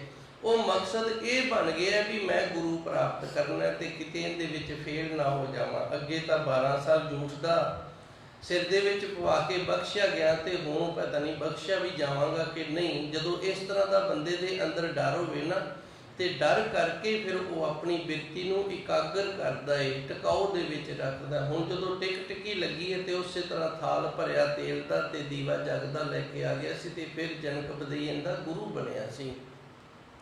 ਹੁਣ ਗੁਰੂ ਮਹਾਰਾਜ ਜੀ ਜੇ ਆਪਾਂ ਢਕਾਈ ਦੇ ਨਾਲ ਇਹਦੀਆਂ ਵਿਚਾਰਾਂ ਕਰੀਏ ਤੇ ਇਸ ਪਾਵਨ ਸ਼ਲੋਕ ਦੇ ਅੰਦਰ ਹੀ ਦੱਸਦੇ ਨੇ, ਸੁਹਾ ਰੰਗ ਵਕਾਰ ਹੈ ਕੰਤ ਨਾ ਪਾਇਆ ਜਾਏ। ਜਿਹੜਾ ਬਾਹਰੀ ਰੰਗ ਹੈ ਨਾ, ਇਹ ਜਿਹੜਾ ਇਹ ਵਕਾਰ ਹੈ, ਭਾਵ ਸਾਨੂੰ ਇੱਕ ਗੁਨਾਹ ਲੱਗ ਗਈ ਹੈ। ਇਸ ਲਹਿੰਦੇ ਬਿਲਮ ਨਾ ਹੋਵੀ, ਇਹਦੇ ਲਹਿੰਦਿਆਂ ਸਾਨੂੰ ਸਮਝ ਨਹੀਂ ਲੱਗਣਾ, ਥੋੜੇ ਚਿਰ ਦੇ ਵਿੱਚ ਨੇ ਲੈ ਜਾਣਾ। ਰੰਡ ਬੈਠੀ ਦੂਜੇ ਪਾਏ ਤੇ ਜਦੋਂ ਲੈ ਗਿਆ ਨਾ ਤੇ ਫਿਰ ਰੰਡੇਪਾ ਆ ਜਾਣਾ ਹੈ ਜੀ। ਮੁੰਦ ਇਆਣੀ ਦੁਮਣੀ ਸੁਹੈ ਵੇਸ ਲੋਭਾਏ। ਮੁੰਦ ਕਹਿੰਦੇ ਨੇ ਜਿਹਨੂੰ ਸਮਝ ਨਾ ਆਵੇ ਤੇ ਇਆਣੀ ਕਹਿੰਦੇ ਨੇ ਬੇਸਮਝੂ। ਦੋ ਔਗਣ ਨੇ, ਇੱਕ ਤਾਂ ਬੱਚਾ ਹੋਵੇ ਤੇ ਕਈ ਬੱਚੇ ਨੇ ਉਹਨਾਂ ਨੂੰ ਇਆਣੇ ਬੇਸਮਝ ਹੁੰਦੇ ਨੇ, ਪਰ ਉਹਨਾਂ ਨੂੰ ਸਮਝਾਇਆ ਗੱਲ ਦੀ ਸਮਝ ਆ ਜਾਂਦੀ ਹੈ। ਕਈ ਬੱਚੇ ਨੇ ਉਹ ਬੇਸਮਝ ਨੇ, ਕਿਉਂਕਿ ਬੱਚੇ ਅਣਜਾਣ ਹੁੰਦੇ ਨੇ। ਇਆਣੀ ਦਾ ਅਰਥ ਹੁੰਦਾ ਅਣਜਾਣ, ਛੋਟੀ ਉਮਰ ਵਾਲਾ। ਹੁਣ ਅਣਜਾਣ ਬੱਚਾ ਹੈ ਤੇ ਉਹਨੂੰ ਆਪਾਂ ਸਮਝਾ ਦਿੱਤਾ ਵੀ ਆਹ ਕੰਮ ਤੂੰ ਇਸ ਤੇ ਕਰਨਾ ਹੈ, ਤੇ ਉਹਦੀ ਬੁੱਧੀ ਬੜੀ ਤੀਵਰ ਹੋ ਜਾਣੀ ਹੈ, ਸਮਝ ਕੇ ਉਹਨੇ ਉਹ ਕੰਮ ਉਸੇ ਤਰ੍ਹਾਂ ਹੀ ਕਰਨਾ ਹੈ, ਉਹ ਸਮਝ ਗਿਆ। ਤੇ ਮੁੰਦ, ਜੇ ਉਹਦੀ ਬੁੱਧੀ ਮੁੰਦ ਹੋਵੇ, ਭਾਵ ਨਕੰਮੀ ਹੋਵੇ, ਬੁੱਧੀ ਨੂੰ ਸਮਝਾਇਆ ਵੀ ਸਮਝ ਨਾ ਆਉਂਦੀ ਹੋਵੇ, ਤੇ ਫਿਰ ਇੱਕ ਉਹ ਬਚਪਨਾ ਹੈ ਤੇ ਉਹਨੂੰ ਸਮਝਾਇਆ ਗੱਲ ਦੀ ਸਮਝ ਨਹੀਂ ਆਉਂਦੀ ਤੇ ਫਿਰ ਉਹ ਗਲਤੀ ਕਰੇਗਾ, ਠੀਕ ਨਹੀਂ ਕਰ ਸਕੇਗਾ। ਤੇ ਦੁਮਣੀ ਦਾ ਅਰਥ ਹੁੰਦਾ ਦੋ ਚਿੱਤੀ, ਚਿੱਤ ਦੋ ਬਣੇ ਰਹਿਣ ਵੀ ਮੈਂ ਅੰਮ੍ਰਿਤ ਛਕਾਂ ਕਿ ਨਾ ਛਕਾਂ। ਜੇ ਮੈਂ ਅੰਮ੍ਰਿਤ ਛਕ ਲਿਆ ਤੇ ਫਿਰ ਜਦੋਂ ਰਿਸ਼ਤੇਦਾਰਾਂ ਦੇ ਵਿੱਚ ਜਾਇਆ ਕਰਾਂਗਾ, ਉੱਥੇ ਫਿਰ ਰਿਸ਼ਤੇਦਾਰ ਮੇਰੇ ਨੇ ਜਿਹੜੇ, ਉਹਨਾਂ ਦਾ ਤਾਂ ਅੰਮ੍ਰਿਤ ਨਹੀਂ ਛਕਿਆ ਤੇ ਉਹ ਮੈਨੂੰ ਆਖਣਗੇ ਆ ਤੂੰ ਕੀ ਕਿੱਧਰ ਫਸ ਗਿਆ ਜਾਂ ਕੀ, 100 ਤਰ੍ਹਾਂ ਦੀਆਂ ਗੱਲਾਂ ਕਰਦੇ ਨੇ। ਇਹਨੂੰ ਕਹਿੰਦੇ ਨੇ ਦੋ ਮਣੀ। ਇਹ ਦੁਮਣੀ ਸ਼ਬਦ ਹੈ ਨਾ ਜਿਹੜਾ, ਦੋ ਮਣੀ, ਜਿੰਦੇ ਮਨ ਦੋ ਹੋਣ, ਭਾਵ ਮਨ ਇੱਕ ਪਾਸੇ ਨਾ ਲਾਇਆ ਹੋਵੇ, ਦੋ ਪਾਸੇ ਮਨ ਨੂੰ ਲਾਇਆ ਹੋਵੇ, ਉਹਨੂੰ ਗੁਰਬਾਣੀ ਦੇ ਅੰਦਰ ਦੋ ਮਣੀ ਆਖਿਆ ਗਿਆ ਹੈ। ਮੁੰਦ ਇਆਣੀ, ਇੱਕ ਤਾਂ ਬੇਸਮਝੇ, ਦੂਜਾ ਸਮਝਾਏ ਤੋਂ ਸਮਝ ਨਹੀਂ ਲੱਗਦੀ। ਬੁੱਧੀ ਜਿਹੜੀ ਹੈ ਬੜੀ ਤੋਸ਼ ਹੈ ਤੇ ਬਾਕੀ ਮਾਣੇ ਨਾ ਜਿਹੜਾ ਉਹ ਵੀ ਇੱਕ ਪਾਸੇ ਨਹੀਂ ਲੱਗਿਆ ਹੈਗਾ। ਸੁਹੇ ਵੇਸ ਲੁਪਾਏ। ਇਹ ਨਾ ਕੇਵਲ ਤੇ ਕੇਵਲ ਆਪਣੇ ਉੱਪਰ ਦੇ ਵੇਸ ਕਰਕੇ ਹੀ ਲੁਪਾਇਆ ਹੋਇਆ ਹੈ ਜੀ। ਸ਼ਬਦ ਸਚੈ ਰੰਗ ਲਾਲ ਕਰ, ਭੈ ਭਾਏ ਸ਼ਿੰਗਾਰ ਬਣਾਏ। ਹੁਣ ਗੁਰੂ ਮਹਾਰਾਜ ਜੀ ਸਮਝਾਉਂਦੇ ਨੇ ਵੀ ਗੁਰਮੁਖ ਪਿਆਰਿਆ ਇਸ ਤਰ੍ਹਾਂ ਕਰ, ਤੂੰ ਸ਼ਬਦ ਸੱਚਾ ਹੈ। ਗੁਰੂ ਮਹਾਰਾਜ ਜੀ ਦਾ ਜਿਹੜਾ ਸੱਚਾ ਸ਼ਬਦ ਦੇ ਨਾਲ ਰੰਗ ਲਾਲ ਕਰ, ਉਹਦੇ ਨਾਲ ਆਪਣੇ ਮਨ ਨੂੰ ਪ੍ਰੇਮ ਰੰਗ ਦੇ ਵਿੱਚ ਰੰਗਣਾ ਕਰ। ਗੁਰੂ ਜੀ ਨੇ ਇੱਥੇ ਨਹੀਂ ਆਖਿਆ ਵੀ ਤੂੰ ਬਾਣਾ ਲਾ ਕੇ ਪਰਾਂ ਕਰ ਦੇ, ਨਹੀਂ। ਗੁਰੂ ਜੀ ਨੇ ਆਖਿਆ ਕੋਈ ਗੱਲ ਨਹੀਂ, ਜੇ ਤੂੰ ਬਾਣਾ ਧਾਰਨ ਕੀਤਾ ਤੇ ਬੜੀ ਚੰਗੀ ਗੱਲ ਹੈ, ਤੇ ਬਾਣਾ ਧਾਰਨ ਕਰਨ ਦੇ ਨਾਲ ਹੀ ਤੇਰੀ ਜਿਹੜੀ ਅੰਦਰ ਦੀ ਅਵਸਥਾ ਬਣਨੀ ਹੈ। ਹੁਣ ਤੂੰ ਜਿਵੇਂ ਬਾਹਰ ਦੀ ਅਵਸਥਾ ਬਣਾ ਲਈਏ, ਅੰਦਰ ਦੀ ਅਵਸਥਾ ਵੀ ਬਣਾ, ਇਹਨੂੰ ਇੱਥੇ ਨਾ ਰੋਕ, ਅੱਗੇ ਚੱਲਣਾ ਕਰ। ਸ਼ਬਦ ਸੱਚੇ ਰੰਗ ਲਾਲ ਕਰ, ਗੁਰੂ ਦੇ ਸ਼ਬਦ ਦੇ ਨਾਲ ਜੁੜ ਤੇ ਮਨ ਨੂੰ ਪ੍ਰਭੂ ਪਰਮਾਤਮਾ ਦੇ ਪ੍ਰੇਮ ਰੰਗ ਦੇ ਵਿੱਚ ਰੰਗਣਾ ਕਰ। ਤੇ ਰੰਗਣਾ ਕਿਵੇਂ? ਭਏ ਭਾਏ, ਤੇਰੇ ਅੰਦਰ ਡਰ ਤੇ ਭਾਵਨਾ, ਇਹ ਦੋ ਚੀਜ਼ਾਂ ਹੋਣੀਆਂ ਚਾਹੀਦੀਆਂ ਨੇ। ਜਿਵੇਂ ਸੁਖਦੇਵ ਮੁੰਨੀ ਦੇ ਅੰਦਰ ਡਰ ਸੀ। ਡਰ ਕਾਹਦਾ ਸੀ? ਵੀ ਜੇ ਥੁੜਕ ਗਿਆ ਤੇ ਅੱਗੇ ਤਾਂ 12 ਸਾਲ ਸਿਰ ਦੇ ਵਿੱਚ ਜੂਠ ਪਵਾ ਕੇ ਸਰ ਗਿਆ ਤੇ ਹੁਣ ਪਤਾ ਨਹੀਂ ਕੀ ਹੋਏਗਾ। ਭਾਏ ਭਾਵਨਾ ਇਹ ਸੀ ਵੀ ਮੈਂ ਇਸ ਨੂੰ ਗੁਰੂ ਧਾਰਨਾ ਹੈ। ਭੈ ਭਾਏ ਸ਼ਿੰਗਾਰ ਬਣਾਏ। ਇਸ ਤਰ੍ਹਾਂ ਡਰ ਦਾ ਤੇ ਭਾਵਨਾ ਦਾ ਤੂੰ ਸ਼ਿੰਗਾਰ ਬਣਾਣਾ ਕਰ, ਗੁਰੂ ਦੇ ਸ਼ਬਦ ਦੇ ਨਾਲ ਆਪਣੇ ਅੰਦਰ ਨੂੰ ਪ੍ਰੇਮ ਰਸ ਰੰਗ ਦੇ ਵਿੱਚ ਰੰਗਣਾ ਕਰ। ਨਾਨਕ ਸਦਾ ਸੁਹਾਗਣੀ, ਜੇ ਚੱਲਣ ਸਤਿਗੁਰ ਭਾਏ। ਤਾਂ ਗੁਰੂ ਜੀ ਰਹਿਮਤ ਕਰਦੇ ਨੇ, ਸੱਚੇ ਸਤਿਗੁਰ ਜੀ ਉਹ ਸਦਾ ਹੀ ਪ੍ਰਾਪਤੀ ਵਾਲੇ ਨੇ। ਕਿਹੜੇ? ਜਿਹੜੇ ਸੱਚੇ ਸਤਿਗੁਰ ਨੂੰ ਭਾ ਕੇ ਚੱਲਦੇ ਨੇ। ਨਾਨਕ ਸਦਾ ਸੁਹਾਗਣੀ ਦਾ ਅਰਥ ਹੈ ਪ੍ਰਾਪਤੀ ਵਾਲੇ। ਜੇ ਚੱਲਣ ਸਤਿਗੁਰ ਭਾਏ, ਜਿਹੜੇ ਗੁਰੂ ਮਹਾਰਾਜ ਜੀ ਦੀ ਭਾਵਨਾ ਦੇ ਨਾਲ ਗੁਰੂ ਨੂੰ ਭਾ ਕੇ ਗੁਰੂ ਦੇ ਹੁਕਮ ਦੇ ਵਿੱਚ ਆਪਣੇ ਜੀਵਨ ਨੂੰ ਜਿਉਂਦੇ ਨੇ, ਆਪਣੇ ਜੀਵਨ ਦੇ ਵਿੱਚ ਚੱਲਦੇ ਨੇ, ਉਹ ਸਦਾ ਹੀ ਪ੍ਰਾਪਤੀ ਵਾਲੇ ਨੇ। ਉਹਨਾਂ ਦੀ ਫਿਰ ਪ੍ਰਾਪਤੀ ਜਿਹੜੀ ਹੈ ਇਹ ਸਿੱਧੀ ਨਹੀਂ ਪੈਂਦੀ, ਇਹ ਰੰਗ ਜਿਹੜਾ ਉਹਨਾਂ ਦਾ ਨਹੀਂ ਲੈਂਦਾ। ਸੋ ਆਓ ਸੱਚੇ ਸਤਿਗੁਰ ਦੇ ਅੱਗੇ ਆਪਾਂ ਵੀ ਅਰਦਾਸ ਕਰੀਏ ਕਿ ਹੇ ਸੱਚੇ ਸਤਿਗੁਰ, ਅਸੀਂ ਤਾਂ ਕੇਵਲ ਅਜੇ ਬਾਹਰਲੀ ਸਟੇਜ ਤੇ ਖੜੇ ਹਾਂ, ਤੂੰ ਕਿਰਪਾ ਕਰ, ਰਹਿਮਤ ਕਰ, ਤੇਰੇ ਨਾਮ ਬਾਣੀ ਸਿਮਰਨ ਦੇ ਨਾਲ ਜੋੜ। ਸਾਡੇ ਅੰਦਰ ਵੀ ਭੈ ਤੇ ਭਾਏ ਹੈ ਜਿਹੜਾ ਇਹ ਬਣ ਜਾਵੇ, ਇਹਦੇ ਸ਼ਿੰਗਾਰ ਦੇ ਨਾਲ ਅਸੀਂ ਵੀ ਤੇਰੀ ਅੰਦਰ ਦੀ ਪ੍ਰਾਪਤੀ ਵਾਲੇ ਹੋ ਜਾਈਏ। ਦੇਹੋ ਸੱਜਣ ਆਸੀਸੜੀਆ, ਜੋ ਹੋਏ ਸਹਿਬ ਸਿਉ ਮੇਲ। ਸ਼ਬਦ